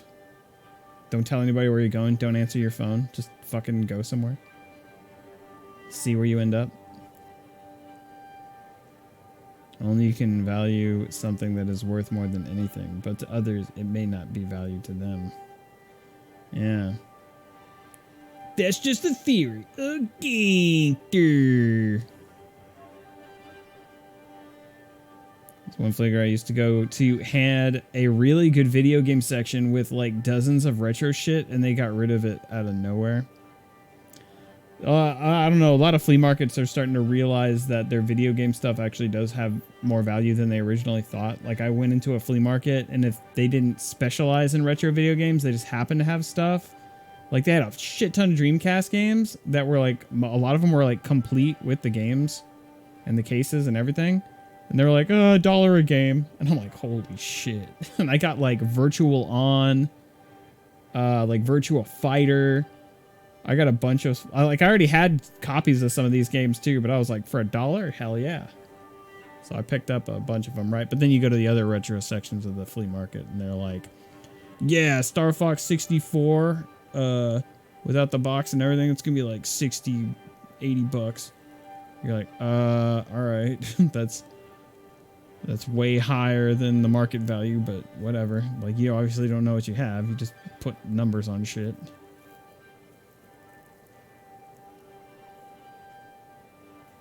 Though near me sold baked potatoes, and they can get broccoli, shrimp, and all that kind of stuff. I want to go to a flea market again. Yeah, usually like what the people at flea markets are doing now is that they check eBay for prices, and they think that's like the market value. But really, people just throw really high numbers on eBay and just let it sit there till somebody actually buys it. You know, something that's normally worth like fucking 10 or 20 bucks, they throw it on there for like 40 or 50, and they're like, fuck you, and just buy it whenever somebody's desperate enough to pay for that amount, you know. So then, or even higher, they're like, oh yeah, this thing's worth a couple $100. They check eBay. Yeah, man, my VHS copy of Lion King is actually worth $2,000. No, it's not, bitch. Just because you saw some random dude throw it up on eBay for that much.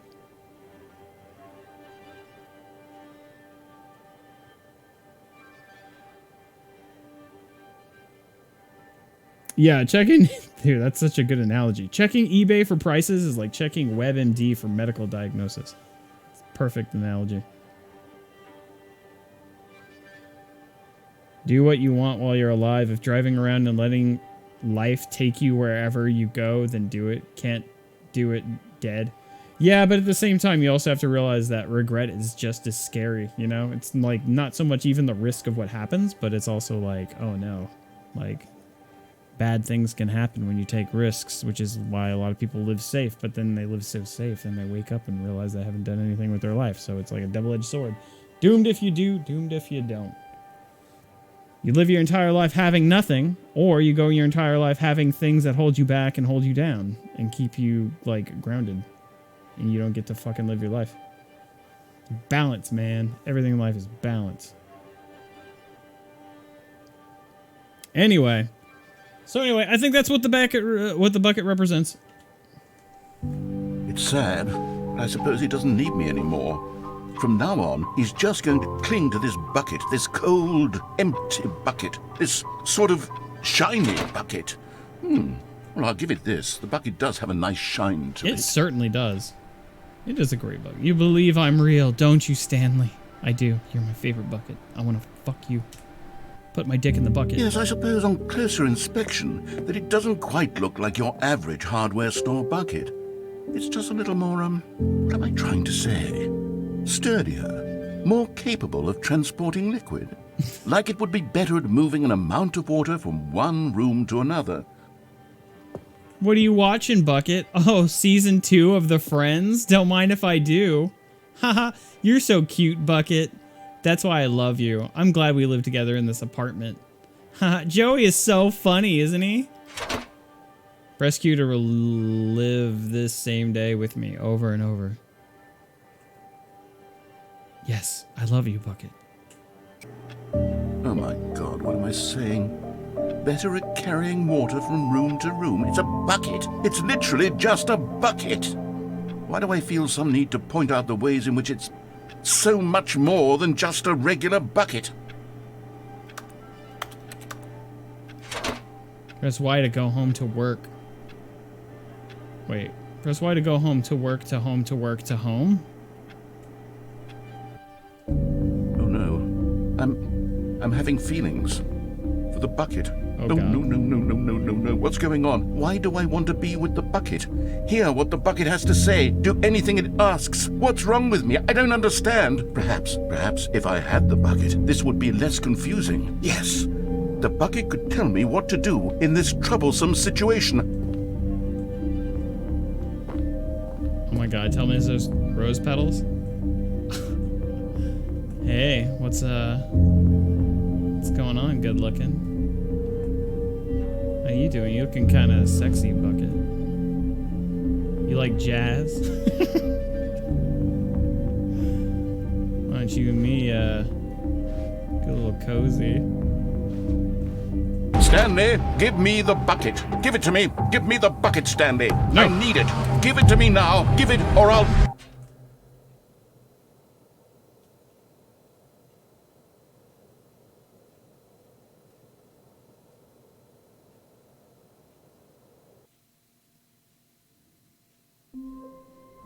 I'll put my dick in the bucket.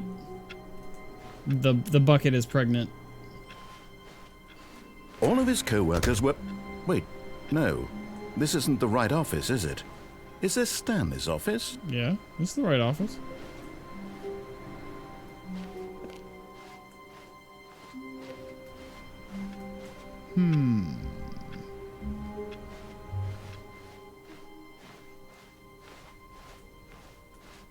Wait, what about that computer? Can I input another thingy in the computer? Also, there's 2 more statues for me to find. I haven't seen them.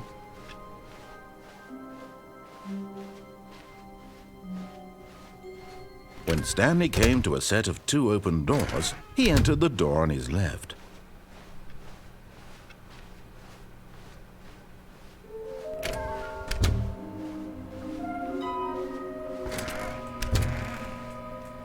Oh no, no, not again. I won't be part of this. I'm not going to encourage you. I'm not going to say anything at all.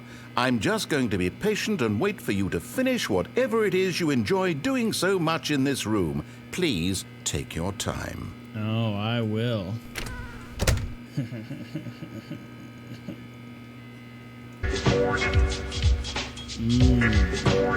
Hey, broom.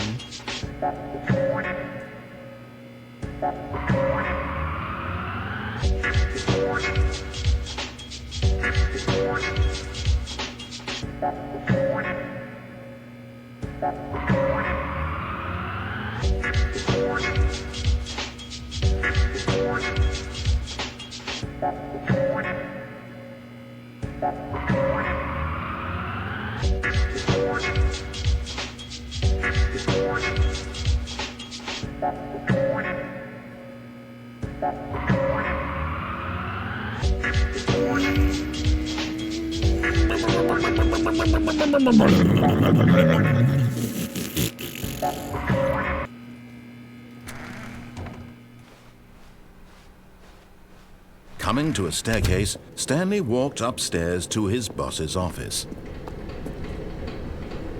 Or did I? No, I didn't. But Stanley just couldn't do it. He considered the possibility of facing his boss. Admitting he had left his post during work hours, he might be fired for that. And in such a competitive economy, why had he taken that risk? All because he believed everyone had vanished? His boss would think he was crazy. And then something occurred to Stanley. Maybe, he thought to himself, maybe I am crazy. All of my co-workers blinking mysteriously out of existence in a single moment for no reason at all? None of it made any logical sense. And as Stanley pondered this, he began to make other strange observations. For example, why couldn't he see his feet when he looked down? Oh my God, they Why acknowledge did it? doors close automatically behind him wherever he went? And for that matter, these rooms were starting to look pretty familiar. Were they simply repeating? No, Stanley said to himself, this is all too strange. This can't be real. And at last, he came to the conclusion that had been on the tip of his tongue. He just hadn't found the words for it. I'm dreaming, he yelled. This is all a dream. Oh, What a relief Stanley felt to have finally found an answer, an explanation. His co-workers weren't actually gone. He wasn't going to lose his job. He wasn't crazy after all. And he thought to himself, I suppose I'll wake up soon. I'll have to go back to my boring real-life job pushing buttons. I may as well enjoy this while I'm still lucid. So, he imagined himself flying and began to gently float above the ground. Uh-oh. Then he imagined himself soaring through space on a magical starfield, and it too appeared. It was so much fun, and Stanley marveled that he had still not woken up. How was he remaining so lucid?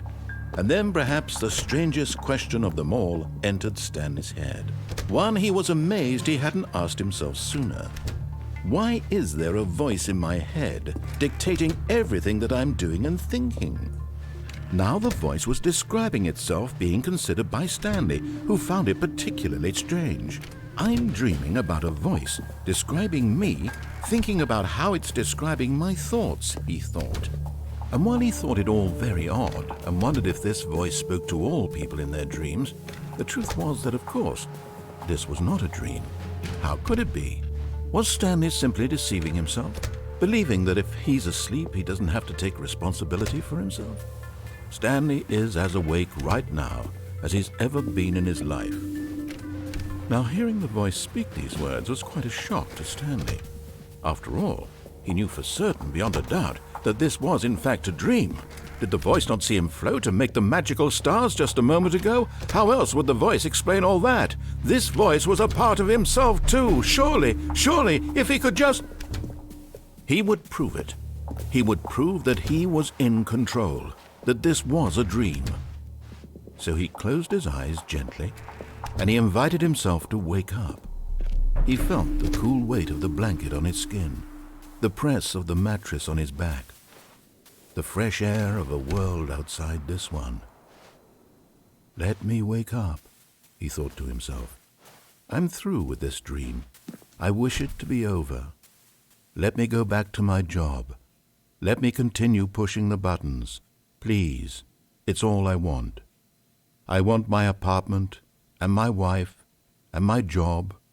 All I want is my life exactly the way it's always been. You have a wife.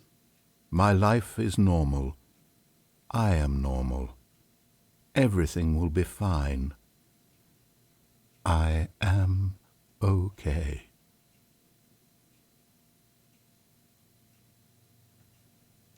Uh-oh.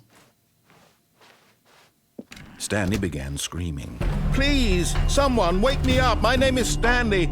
I have a boss. I have an office. I am real. Please, just someone tell me I am real. I must be real. I must be. Can anyone hear my voice? Who am I? Who am I? And everything went black.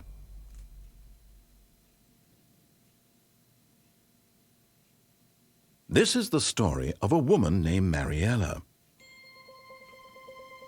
Mariella woke up on a day like any other. She arose, got dressed, gathered her belongings, and walked to her place of work.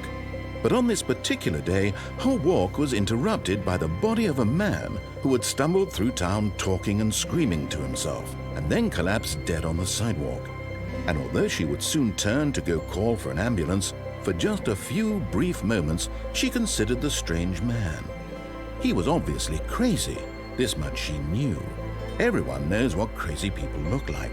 And in that moment, she thought to herself how lucky she was to be normal. I am sane. I am in control of my mind. I know what is real and what isn't. It was comforting to think this, and in a certain way, seeing this man made her feel better. But then she remembered the meeting she had scheduled for that day, the very important people whose impressions of her would affect her career, and by extension, the rest of her life. She had no time for this, so it was only a moment that she stood there, staring down at the body. And then she turned and ran.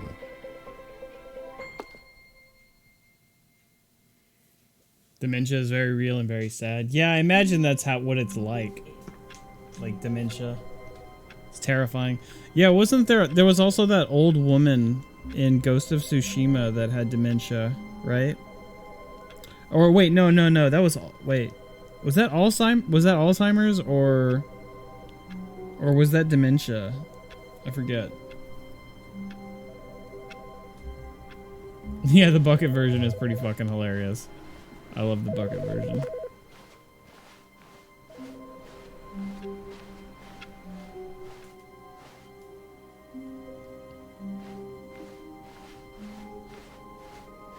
When Stanley came to a set of 2 open doors, this was not the correct way to the meeting room, and Stanley knew it perfectly well.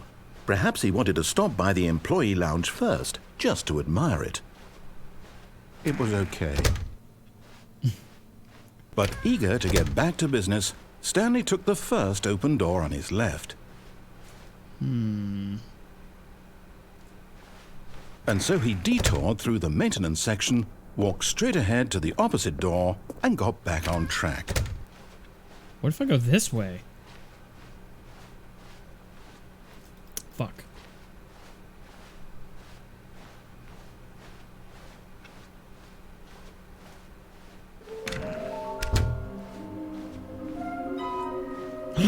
Oh, dude.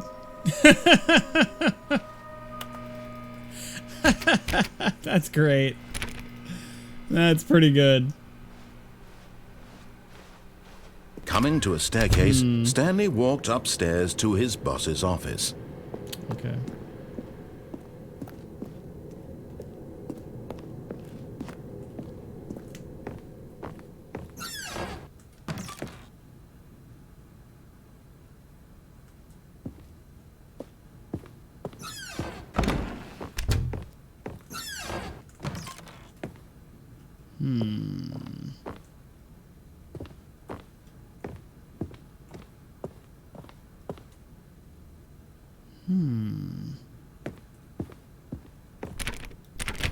Oh no, it won't open. Shit.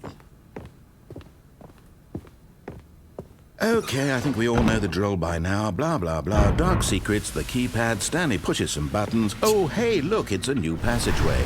Quelle surprise. Nice. That's both funny and efficient. Oh, there's a thing! Oh! Did you see it? Oh, did you see it? Wait, can I go back up?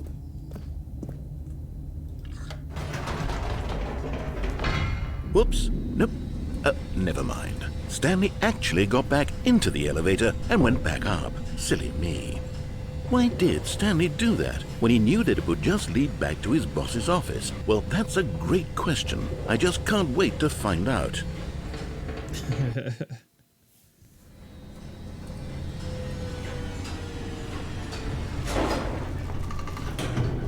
No, it's not here anymore. Oh, fuck. Here we are, Stanley. It's your boss's office. Exactly the way it was before you got onto the elevator. It's still just exactly what it is. What a decision you've made to come up here and look at the office again. This has fleshed out the plot of the story in new and fascinating ways I could have never anticipated. It's that keen eye for storytelling that you have, an incisive rapid fire of critical plot points, one after the other, weaving a rich tapestry of uncompromising narrative. Wow! I'm bolted to the edge of my seat. I'm so fucking disappointed. Now he's getting back into the elevator and going down again. Ladies and gentlemen, how does he keep coming up with all of this? I'm so disappointed. I got in the elevator, turned around, and it was too late. Surely this time Stanley will walk forward into the spooky corridor. Stanley walked straight ahead through the large door that read Mind Control Facility. No, I didn't, bitch. Although this passageway had the word escape written on it, the truth was that at the end of this hall, Stanley would meet his violent death. The door behind him was not shut. Stanley still had every opportunity to turn around and get back on track. At this point, Stanley was making a conscious, concerted effort to walk forward and willingly confront his death.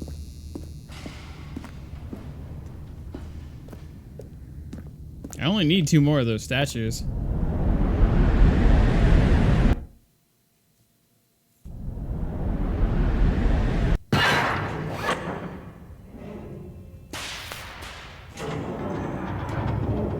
As the machine whirred into motion and Stanley was inched closer and closer to his demise, he reflected that his life had been of no consequence whatsoever.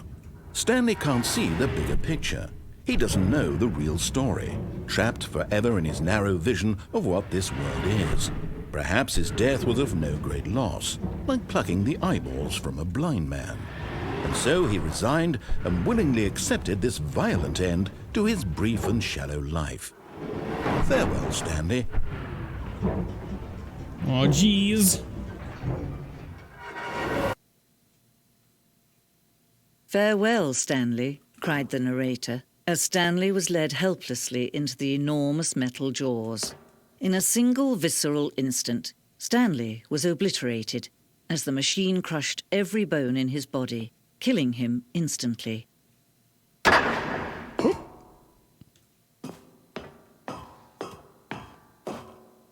And yet it would be just a few minutes before Stanley would restart the game, back in his office, as alive as ever.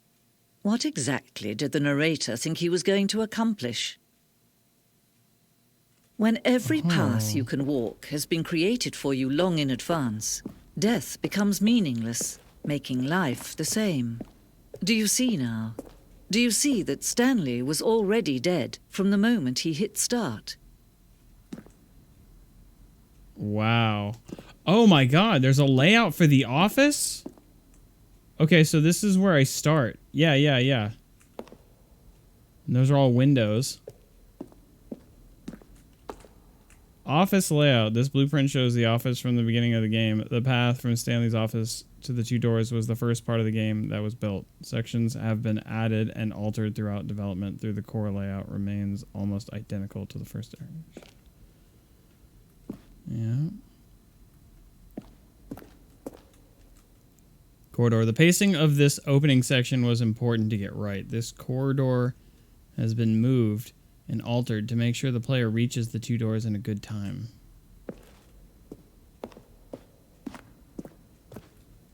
The two doors. The set of the two open doors was the very first concrete piece of the Stanley Parable design. Once this room was created, the rest of the game emerged as an extension of it. An exploration of the contradiction this room posed.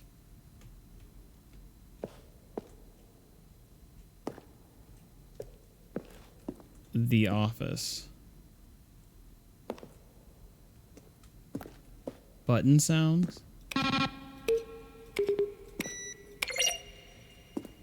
A selection of the sounds used throughout the game when buttons are pressed. Each sound is a mix of a keyboard stroke and synthesized tone.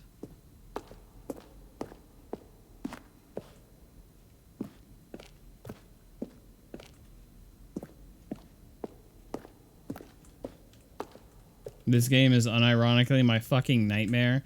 Yeah, it reminds me of that movie Jacob's Ladder. Filing cabinets. Office computers. Hey, there's solitaire.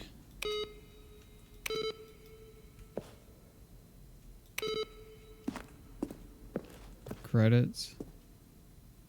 What's this?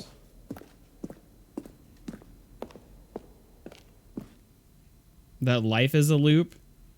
I wouldn't exactly agree to that. Dude, I mean, it's going to vary from person to person, but yeah, dude, when like life is just the same thing every day. I know what Happy Poop is talking about.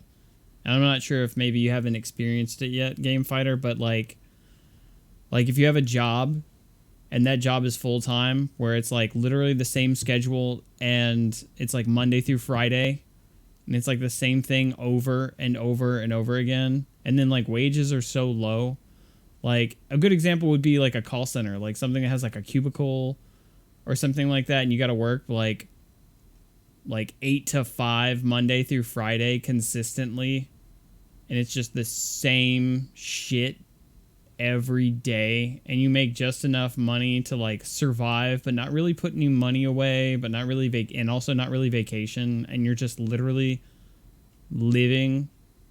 And you're in the same like cubicle every fucking day, Monday through Friday for like 8 hours a day at least. And you're just there every fucking... Dude, like, I know what he's talking about. I couldn't live like that. I'd much rather be dead. I could not live like that. Just the idea of it fucking just Nah, man, I can't. And that's just like an extreme version of it. Or even just doing the same thing every day that's predictable. Like we're habit forming, but if you like, but at the same time, insanity is doing like the same thing over and over again, right?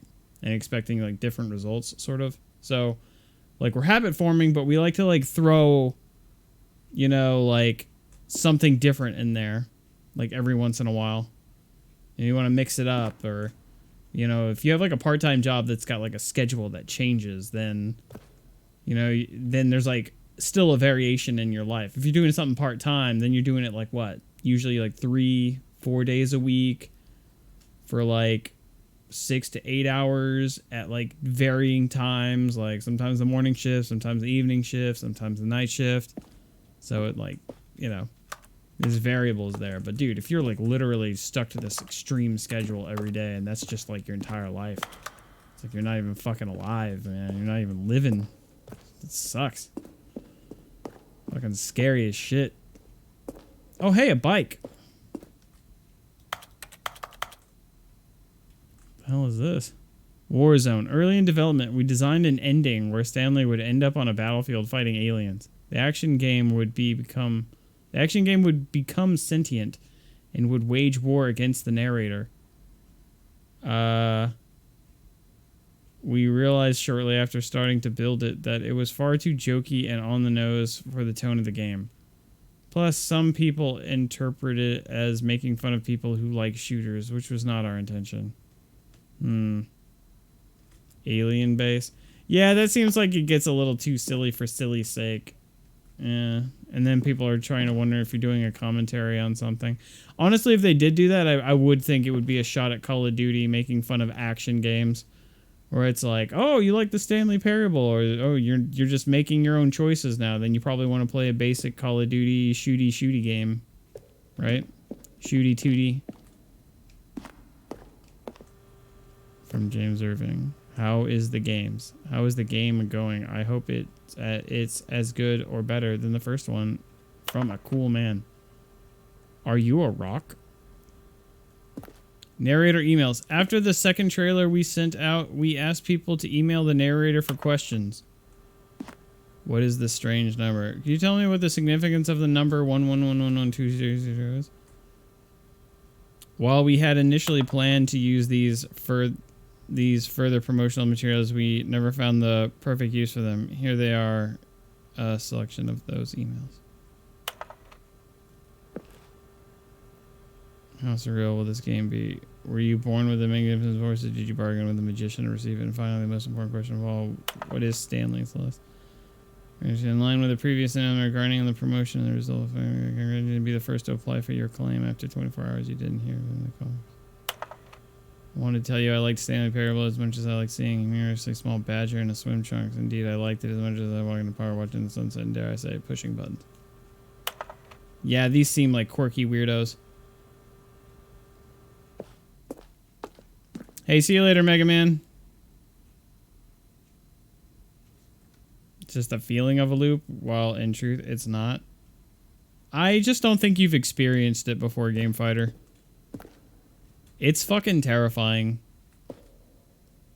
Like, in fact, I'm confident that you haven't, like, lived in a loop. Like a psychotic loop of just doing that same shit. What is that? Oh, is this the phone? It's gonna blow up.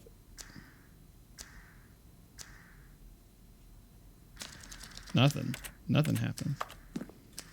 The apartment timer. In a previous version of the choice leading to the apartment ending, a timer would give you 15 seconds to pick up the phone.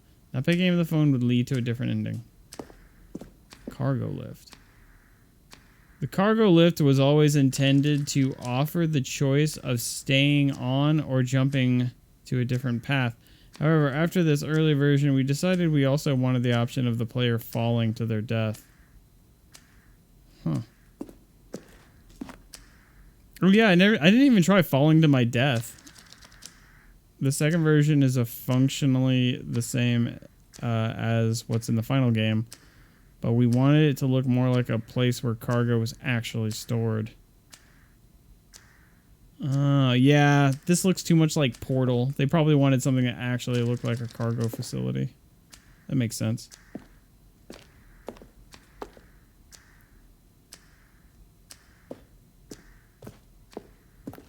You've experienced it before. What job did you work at where you experienced doing the same thing over and over again and it lasted for longer than a year or two? With like the same job over and over again. Like for at least a year. Like that shit drives you nuts. Overnight restock where it's always night shift. Or maybe like something in the military where you're not deployed. Or a call center. I guess even like COVID quarantining is something like that, but you're still kind of in control of where you go, right? Like you don't have to stay in this room. You could watch movies all day, or you could play games, or you could eat, or you could not eat, or you could go outside to your backyard and touch grass, or go to the park. You could still leave and do stuff, but like for the most part without purpose. Everybody's kind of like stuck at home and put themselves in a loop. But if it gets crazy enough, you can break the loop and go do something else. Stanley's office. From left to right, the evolution of Stanley's office over time. The first was created in November 2011. The second, March 2012, and the third in February 2013. Just before the game came out. They almost look identical. So this is the very first version of the office. Then this is the second. And this is the final one. Yeah, they put like one computer there. The idea of when you die, you get to see your life's design and consequences would be what your consequences would be. Yeah, I don't know if I'd like that or not. That'd be fucking scary. I thought about that. It's like, okay, and here's the time that you could have went out on a Saturday night and went on a date with that girl, but instead you decided to stay home and play Armored Core 2 Project Phantasma on PS1 because you figured out how to customize decals and you can make the anime girl emblem for your mech look like she was topless. And you did that instead because you're a big dumb asshole, you know, or some shit like that. I don't know. That's like, I half made that up. You can decide how much of that's real and how much of it's fake. Yo, what's up, Colonel Frost? How you doing, man?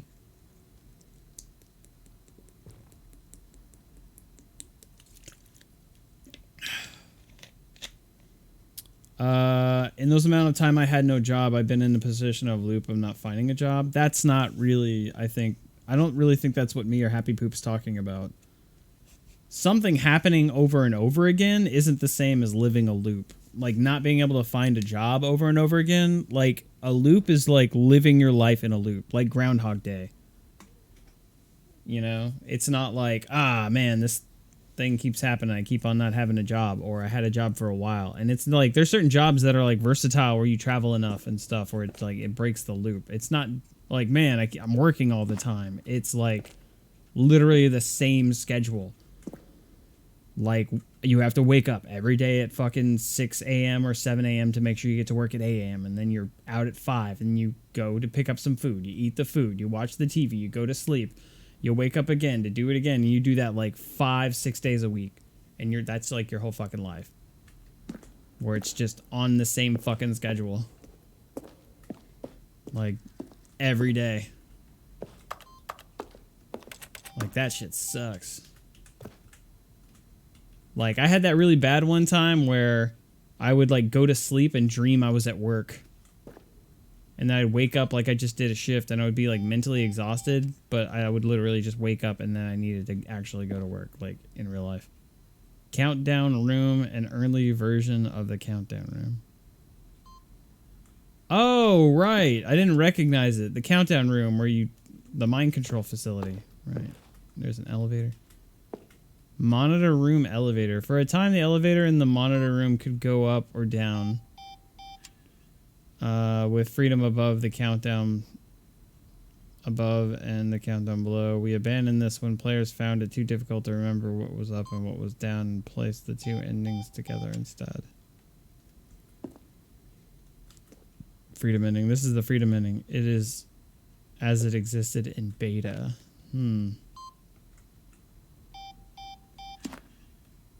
What is the countdown desk?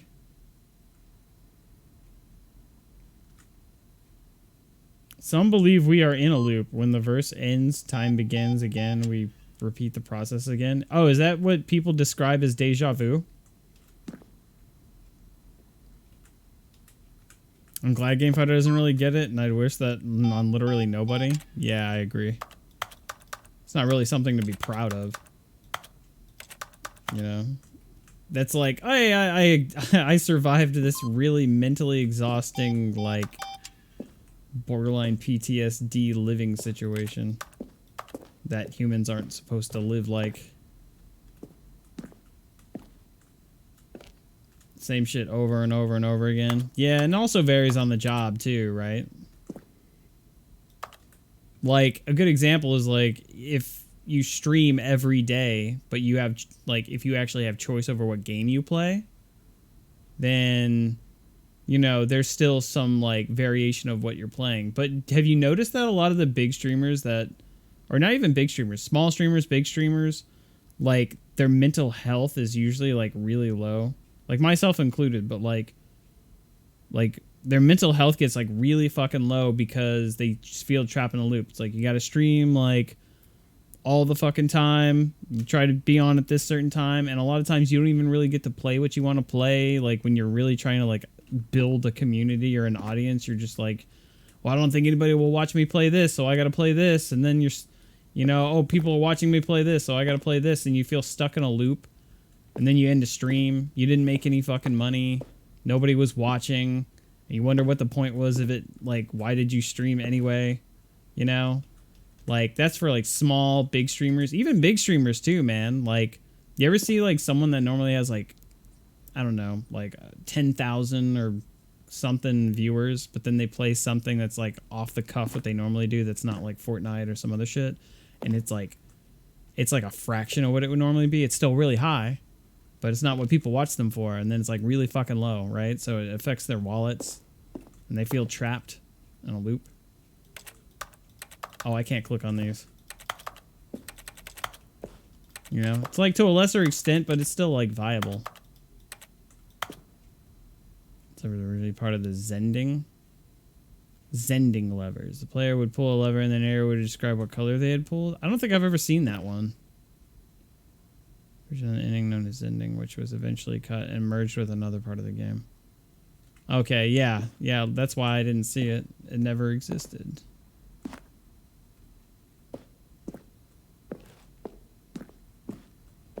Zending went through many iterations during the fourth version of the ending, and we thought it was complete, but decided to abandon and change it again shortly after launch. Escape menu?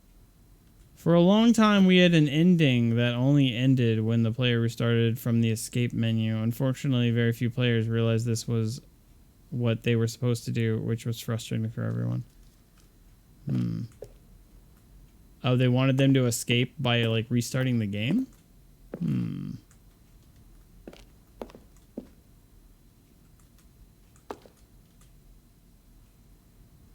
Yeah, deja vu. Streamer I used to watch asked chat if they were there for the streamer or game. 90% said streamer, so they played Elden Ring and boom, viewership dropped. Yeah, man.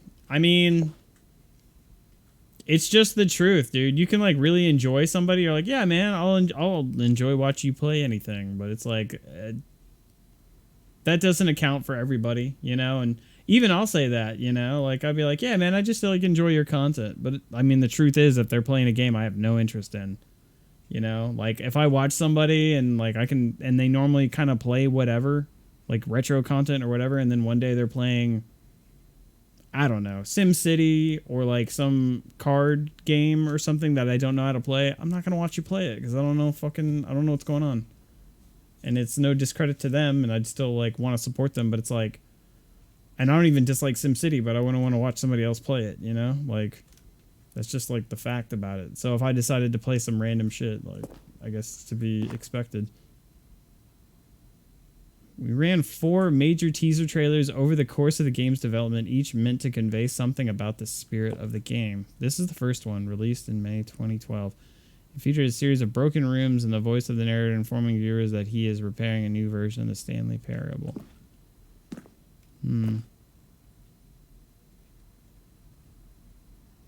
If Battle plays MVC2 again, I'm out, Kappa. Well, damn, man, I'm going to miss you because that's probably going to happen one day.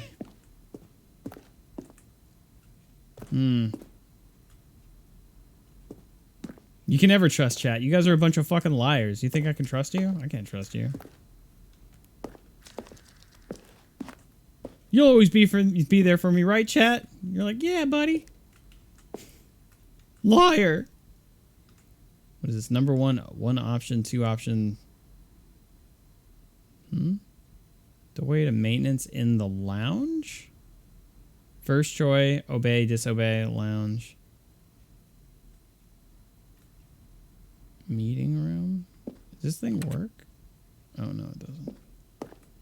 Maintenance layout. The flow of hallways following the first 2 doors was important to get right, since players will replay them so many times. We discussed a number of designs, but ultimately it was the simplest version that won. Vent. What about this? Lounge. The confusion ending. Yeah, first choice, disobey, then you go through the maintenance hatch, and then take the elevator down. That got me the confusing ending. Staircase. Where you... Yeah. Lounge, and then there's the vent. Doorways to maintenance. The confusion ending. The other entrance would be hidden depending on how you entered. One doorway to maintenance in the lounge and the original back to track option. I'm starting to get a little lost in here, to be honest. Oh, I was already here.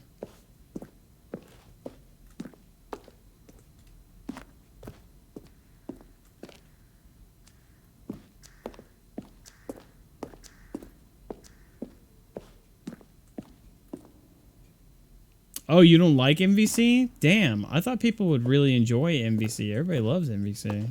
There's actually some people in my chat that don't like it. Or maybe it's just that I'm bad at it. Or not good enough at it. Oh, here we go. Is this... No, I've been here before too. I'm getting lost. Oh, here we go. Oh, look at these two. How they wish to destroy one another. How they wish to control one another. How they both wish to be free. Bink. Can you see? Can you see how much they need one another? No, perhaps not. Sometimes these things cannot be seen. But listen to me.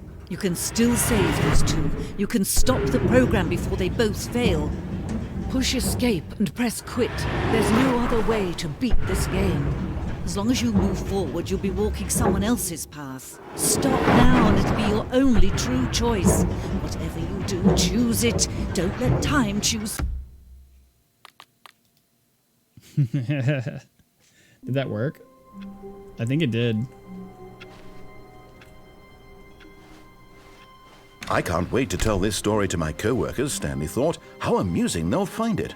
Oh, won't we all just laugh and laugh at the time I thought everyone had gone missing.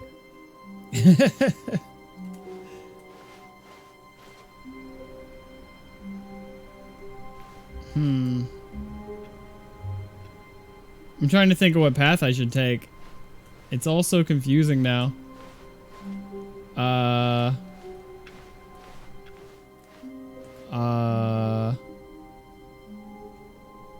Where do I go? I'm trying. Okay, wait. I got it. When Stanley came to a set of 2 open doors, this was not the correct way to the meeting room, and Stanley knew it perfectly well. Perhaps he wanted to stop by the employee lounge first, just to admire it. It was okay. It was okay. Is there actually anything ever in here? But eager to get back to business, Stanley took the first open door on his left. No, I didn't, bitch. Stanley was so bad at following directions, it's incredible he wasn't fired years ago. Look, Stanley, I think perhaps we've gotten off on the wrong foot here. I'm not your enemy, really, I'm not. I realize that investing your trust in someone else can be difficult. Die. But in his eagerness to prove that he is in control of the story and no one gets to tell him what to do, Stanley leapt from the platform and plunged to his death. Real shit. Good job, Stanley. Everyone thinks you are very powerful. Thank you. I am pretty strong. Whoa. Oh, shit. Wait, where am I? Bye, bucket. Just kidding. I'm going to take you with me. Not everyone is so lucky to have a bucket, but Stanley is a very lucky fellow.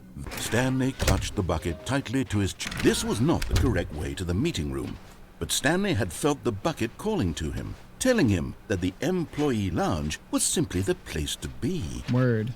And here it was. Had the bucket turned out to be correct? No, never mind. The bucket was wrong. Stanley took the door on his left to go back, and so the two of them detoured through the maintenance section and walked straight ahead to the opposite door. All right. Oh, yeah, there was that statue. I'm going to go get the statue. Stanley, we must move on from this broom closet, simply because I have no remaining stickers. If I did, coming to a staircase, Stanley and the bucket walked upstairs to the boss's office. All right. I remember now. Stepping into his manager's office, Stanley was once again stunned to discover not an indication of any human life. Crushed, but Stanley guessed the correct code by sheer luck. Was it that the bucket knew all along? Was the bucket guiding him? Yes, this is certainly the most logical explanation. Got it. You're getting close now, Stanley. You've nearly gotten all of the Figler and Marines. Very soon, you'll collect the last one, and then the first number will equal the second number, and that will be it. We'll be different people by then. Different in the sense that we used to have none of them, and now we have them all. You can't go back to when you had no Figler and Marines. None of us can. I only need one more. There's only one place that I think the figurine could probably be at. Maybe it's the one where I go up and down the elevator a few times. Maybe. Or maybe I need to go back to the red and blue door.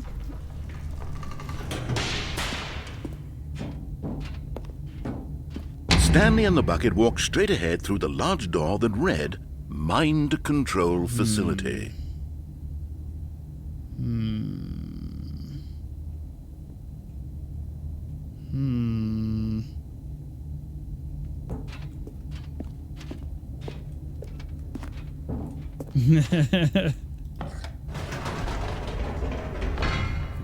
Wait, Stanley said to the bucket. Can we go back up?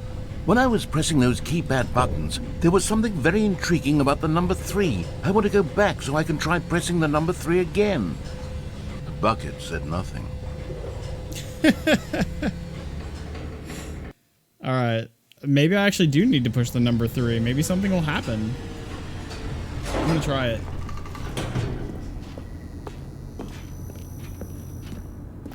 Here we are, said Stanley. Now I'm going to try out that number 3 button. He took the bucket over to the keypad and began absolutely slamming on the number 3 over and over and over. Wow, he said. The number 3 is such a special button. I'm having the time of my life.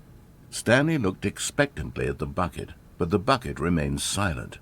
This was a shock to Stanley, who had always felt such a connection with the bucket. How was this not as exciting to the bucket as it was to him? Once Stanley had had enough of the number 3, he got back in the elevator.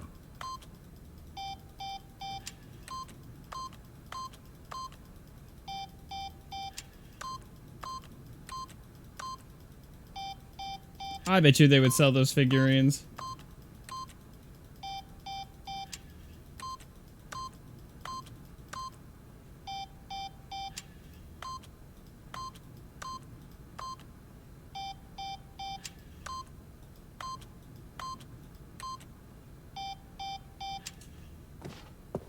Well, I guess that's enough of the number 3.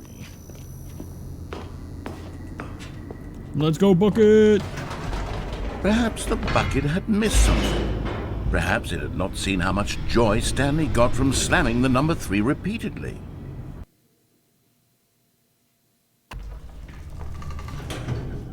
A hint of regret nagged in the back of Stanley's mind. Should he demonstrate the number 3 for the bucket again? Yeah? No, said Stanley to the bucket. You can't go on yet. Not till you understand how much the number 3 means to me. It means you a lot. and I have been through so much together, and I just want you to see what I see. Feel the happiness I feel. He smiled at the bucket, and the bucket said nothing. It is 3 in the morning, by the way. What's up, Shinza? 333 at 3 in the morning. 3 times 3 in the morning. Here we go, said Stanley. This time I'll really show you. He ran to the number 3 and began to wail on it like a musician on a beloved instrument, weaving a concerto of truth and passion. He wielded the number 3 like a fine artist would wield a paintbrush. He told stories through the number 3, stories of his dreams and hopes and fears. And the whole time, he looked to his bucket for a reaction of some kind. Anything to let him know that the bucket appreciated what he was doing. The bucket conveyed absolutely nothing at all, only silence. Crushed by a wave of dejection, Stanley returned to the elevator. One more time. Alright. That's fine. I didn't care anyway, Bucket. I get it. You don't like having fun. I get it. You're just a big downer. Stanley and the bucket were so close. They'd always been there for one another. Why suddenly could the bucket not connect with this passion of Stanley's? The question caused Stanley to ruminate the whole way down the elevator. He knew that there must be a way to get through to the bucket, to communicate fully with his dear friend. Surely there was a solution, mustn't there be?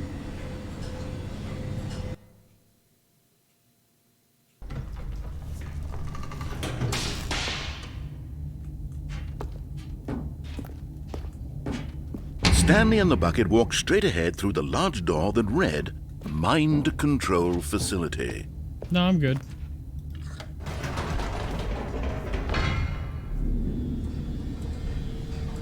This is gonna be my bucket ending arc. Ah, said Stanley. I know what to do. I know how to fully express this feeling in my heart. He decided right then and there that he would hold a press conference where he would speak to the public on all matters relating to pressing the number 3 over and over. He would elaborate fully on what the number 3 meant to him and why he felt so alive when pressing it. Then the bucket would be able to see his joy through the eyes of others. It would get to see the world react to this discovery of Stanley's.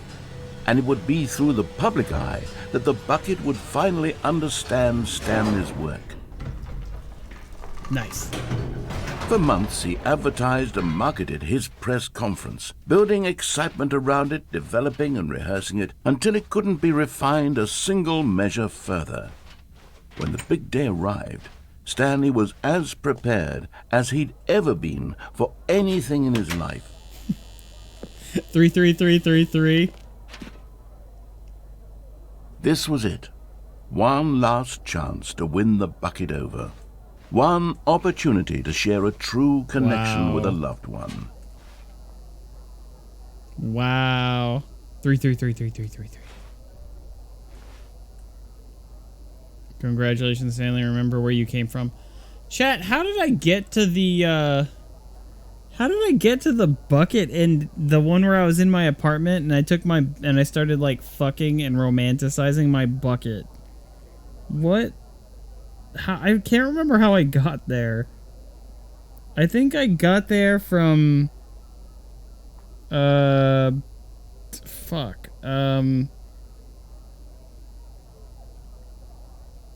think I went across the cargo elevator and then I answered the phone. But I had the bucket, right? I think. So maybe if I go there and answer the phone and I don't have the bucket?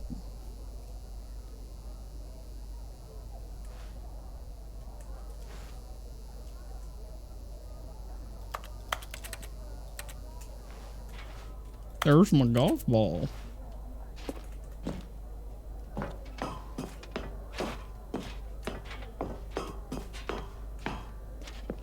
There was no one here. What? Nobody had come to the press conference to hear Stanley speak, to listen to him talk about what it really means to press the number 3 on a keypad over and over.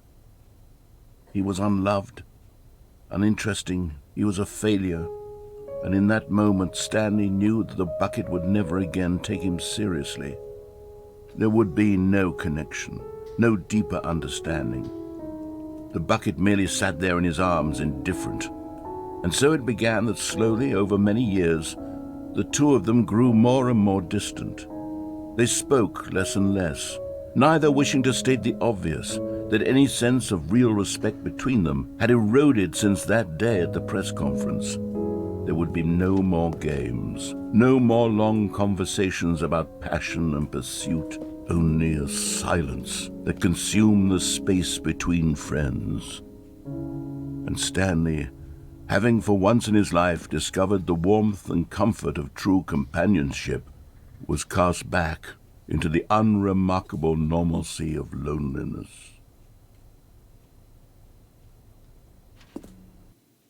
Damn, that's fucked up. I didn't see any statues.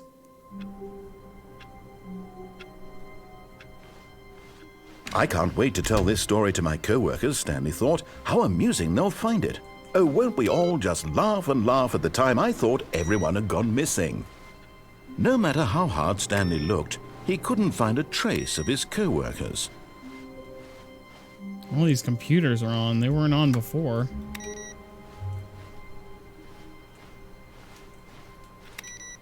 Why are so many of these PCs on?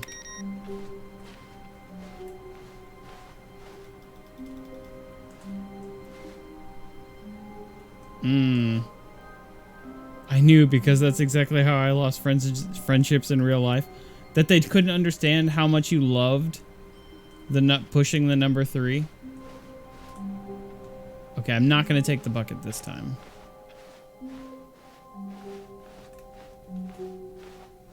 When Stanley came to a set of 2 open doors, this was not the correct way to the meeting room, and Stanley knew it perfectly well.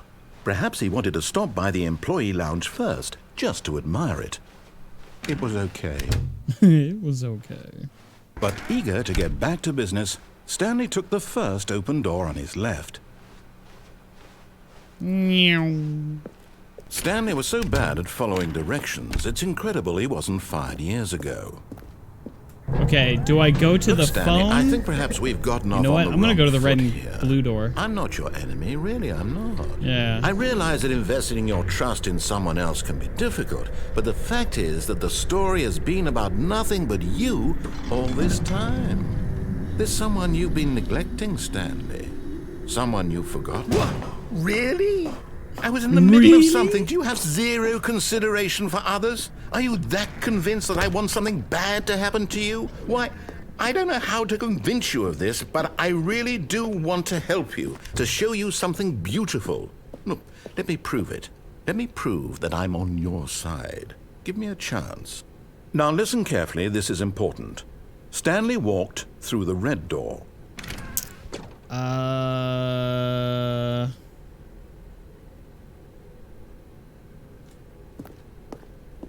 Aha, perhaps you misunderstood. Stanley walked through the red door. I still don't think we're communicating properly. Stanley walked... All right, fine, go ahead, Stanley. You want to know so badly what's out there? You want to find out what lies at the end of this road you've chosen? Well, don't let me stop you. You see, there's nothing here. I haven't even finished building this section of the map, because you were never supposed to be here in the first place. Broken rooms, exposed developer textures. Is this what you had wanted? Was it worth ruining the entire story I had written out specifically for you? Do you not think I put a lot of time into that? Because I did. And in the end, it was all for nothing, because this is what you wanted to see. Help me here, Stanley. Help elucidate these strange and unknowable desires of yours. What would have made this game better? What did you want to see? Titties. Vehicles? Skill trees? Work with me. You've given me absolutely nothing so far. Nothing. Tell you what. Let me take a stab in the dark at a new design, and you can give me some feedback. There we go. A third option. This already feels leaps ahead of where we were before. Go ahead, Stanley. Take it for a spin. I will take it for a spin. Hey, is the narrator the developer of the game? Are they like the same person? Okay, I'm going to stop you there. Now, tell me about your experience with this new version. Would you say that the game benefited from allowing you more choices? Feel free to be honest. I'm looking for some real critical feedback here. Okay, so we're getting somewhere. Clearly there's something here that speaks to you. If I can be honest here, I really don't have any idea where I'm going with this. This whole third door thing was just a stab in the dark. But I guess you're into it, so let's keep this party train rolling. Here, based on the data from your previous playthrough, I've compiled a new version. And to be perfectly candid, I think I've knocked it out of the park with this one. Let's take a look. Okay, last time I hit 5. This time I hit 4. I think it's the same. Yeah, he adds like a leaderboard. Mm-hmm.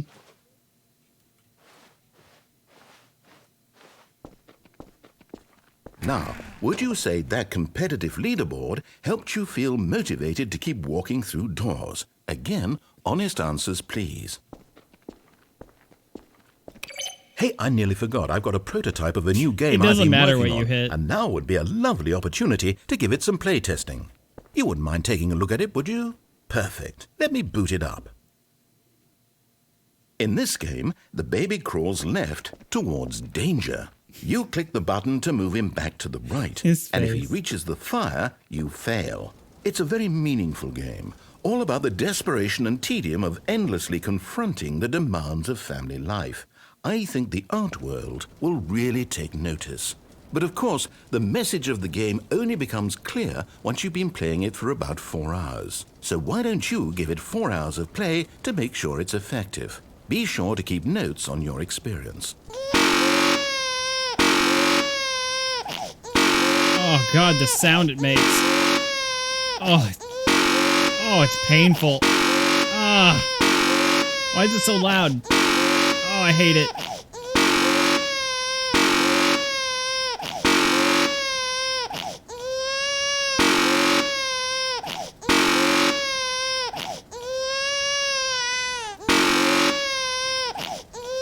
I can't stand it. God, it's so brutally... Oh, what an unpleasant sound. Just die, baby. You heartless bastard. Did you do it because you hate babies or purely to spite me? Because if it's the latter, well, I don't know what to do. I'm completely out of ideas. I can't think of a single thing that might improve the experience for me. I'm not even going to try. I'm out, I'm done. It's over. Thank you for playing. Your input was extremely valuable. Oh, hey, since my game was so awful, why don't we play someone else's game? Just to ease the pain. Let's see. What do we have here? Yes, this seems like it'll work. Let's give it a shot. Oh, we're back here. Aha! Fascinating. What do you think this game is about, Stanley? What's our backstory? What is our motivation? Well, it seems obvious to me that you are meant to play as a creepy man spying on innocent civilians below you from up high in your creep tower, perhaps for some sort of twisted, erotic purpose. Yes, that must be it. What a fascinating venture into the experience of total mental depravity. So far, I love everything about this game, Stanley. And it seems there's even more. Come, let's venture outward and see what else is out there. Dude, I'm pretty sure there's probably like an achievement for playing that ear-wrenching baby game for 4 hours. You can probably just put it on a micro and let it play out. I wonder if there's like a hidden statue out here. Yeah, Colonel Frost, this is Firewatch. It puts you in like other games in this section of the game. Yeah, that's what we were saying too. I never really played Firewatch. I should actually, I should do that one of these days. Wonder if it's hiding over there in that outhouse. Oh no. No, it can't be. Come on, let me go over there and go to that outhouse. It is. It's an open world game. Good God, quickly block it off. No! Oh. Thank goodness, Stanley. What a close call. You nearly wandered off into that thing. That big, open, just wandering around. No right or wrong directions. No path to follow. You can just go in any... Oh, thank heavens we avoided it. We're out of the woods now, Stanley. Okay, I'm going to get us out of here. Let's find another game. Preferably something with walls. Something with nice, big, insurmountable walls. Okay, I think this will be just the thing. Fucking Rocket Wonderful. League. See, this is exactly what I had in mind. Just a nice big box for you to run around in. There isn't any possibility that you could get lost here. Now this is game design. Stanley, if you manage to get lost in this game, I will be phenomenally impressed. Okay, so what exactly do we do here? Let's see. There are lots of cars here in the back, but obviously there's no racetrack. Okay, I'm seeing that there's a ball of some kind back here. Is this game sports ball? Stanley, I think it's sports ball. Oh, what fun. We shall run the bases and do a touchdown together. Yes, I think surely we must. I love the Okay, sports Stanley, ball. here's the ball. Have fun. Ugh.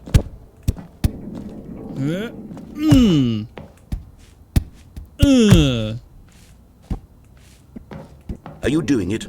Are you winning? Is this fun? Woo! Is it better than my miserable little story that I worked so hard on?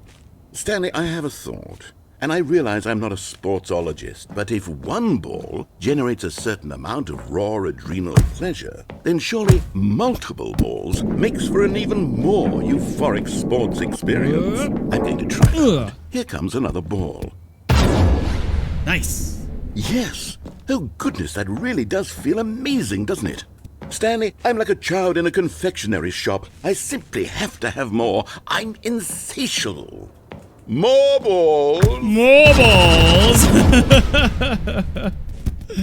More balls! Bitch. Give me all the balls. Are you enjoying this, Stanley? Are you having fun?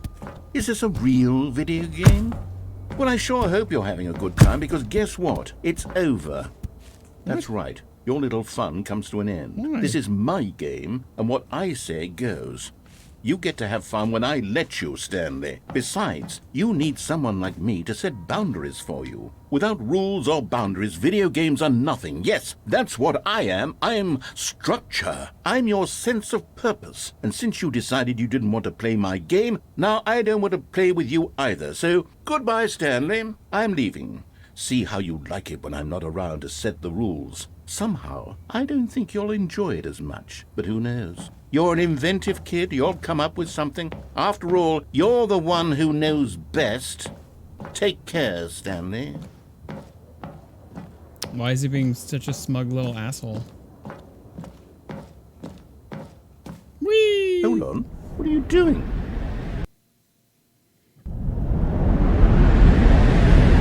Ta-da! Stanley, don't do that. I can't follow you there. I can't help you. How will you write a story without me? You can't do it. You know that. Stanley, come back. You still have so much...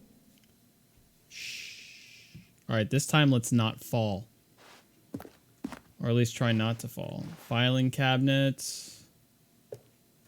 I can't see. Is there anything to even check out around here? Maybe if I turn up the brightness?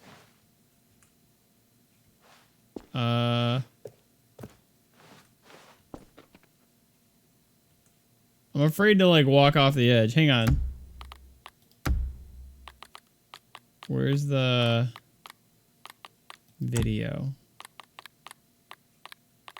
Can I adjust the brightness? I know I should be able to. What the fuck? General maybe. Did I not see it? The language on screen text. Subtitles. Oh, there's more. Oh, not here though. Okay. Subtitles. Language. Show color labels, show content warnings, show transition labels, player data. No, it's not here.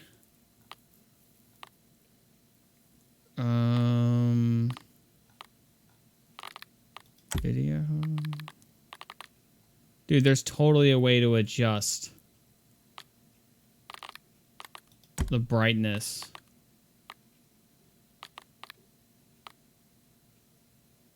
Hold left and right mouse buttons to walk.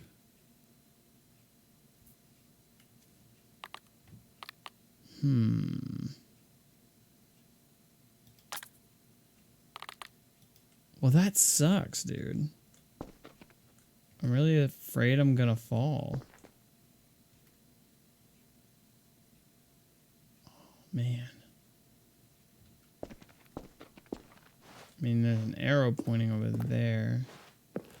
I think you'll just fall there. Yeah, there's no ground there either.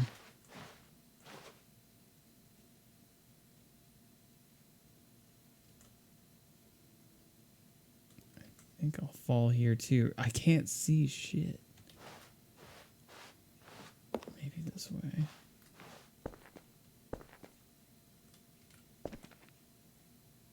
Seriously, nothing here? Come on, don't make me do this.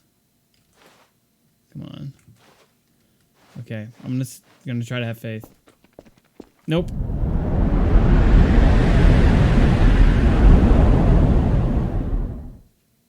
Oh. Right. Where are we?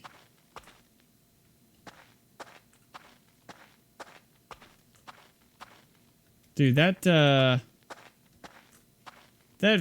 figure's got to be around here somewhere, right? It's the last one I need. It's gonna bother the hell out of me if I can't find it. There's only one left. Oh wait, I just realized these are the first two doors, and then you're supposed to go down over here. Yeah, this is the hallway, and you go through here, right? And then this takes a left? Oh, no, I guess not. What is that, a door? It's not opening? It's so fucking quiet. Maybe not. I assumed it was.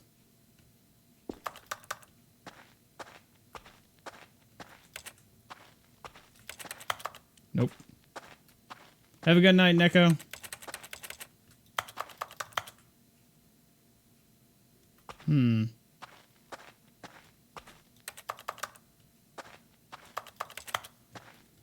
Damn. I guess go over this way.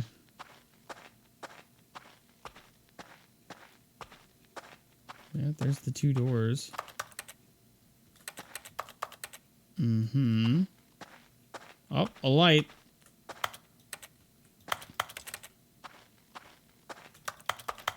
It's quiet. Too quiet.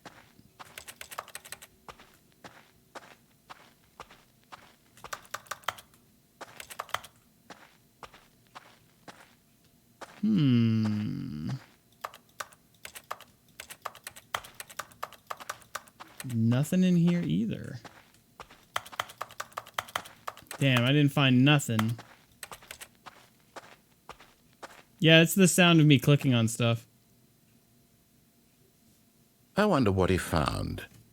If what he wanted was to be the leading man in his own story, well, perhaps he's gotten it. Down in wherever he is right now. I wonder if he's happy with his choice, and if he's learned the heavy cost that comes with it.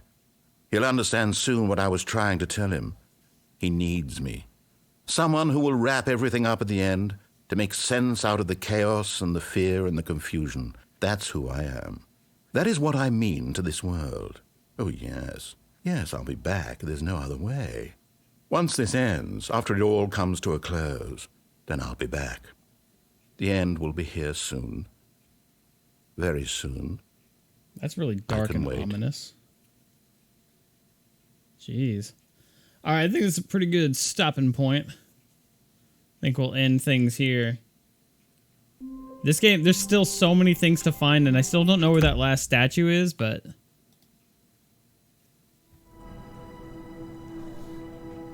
They actually just straight up call it the Stanley Parable 2 still.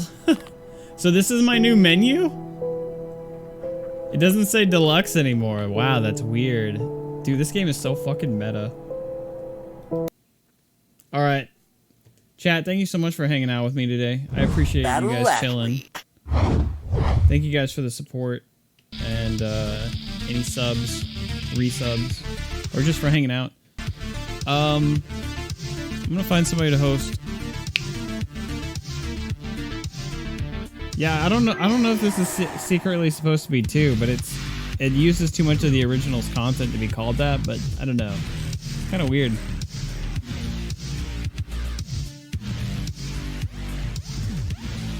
Alright, let's see who's live. Yeah, thanks for popping in, Frodo T. Baggins. I'll catch you around, man. Thanks for popping in.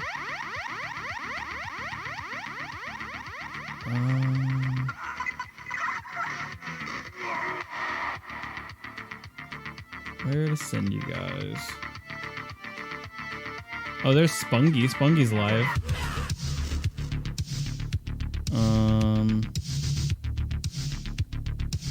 Mini Rose is playing World of Warcraft. I think I'll send you guys over to Spungy. I never get to catch her anyway. She looks like she's been alive for like 3 hours. Spungy's super cool. But I don't care because it's what I feel. Later, guys. You're just a very,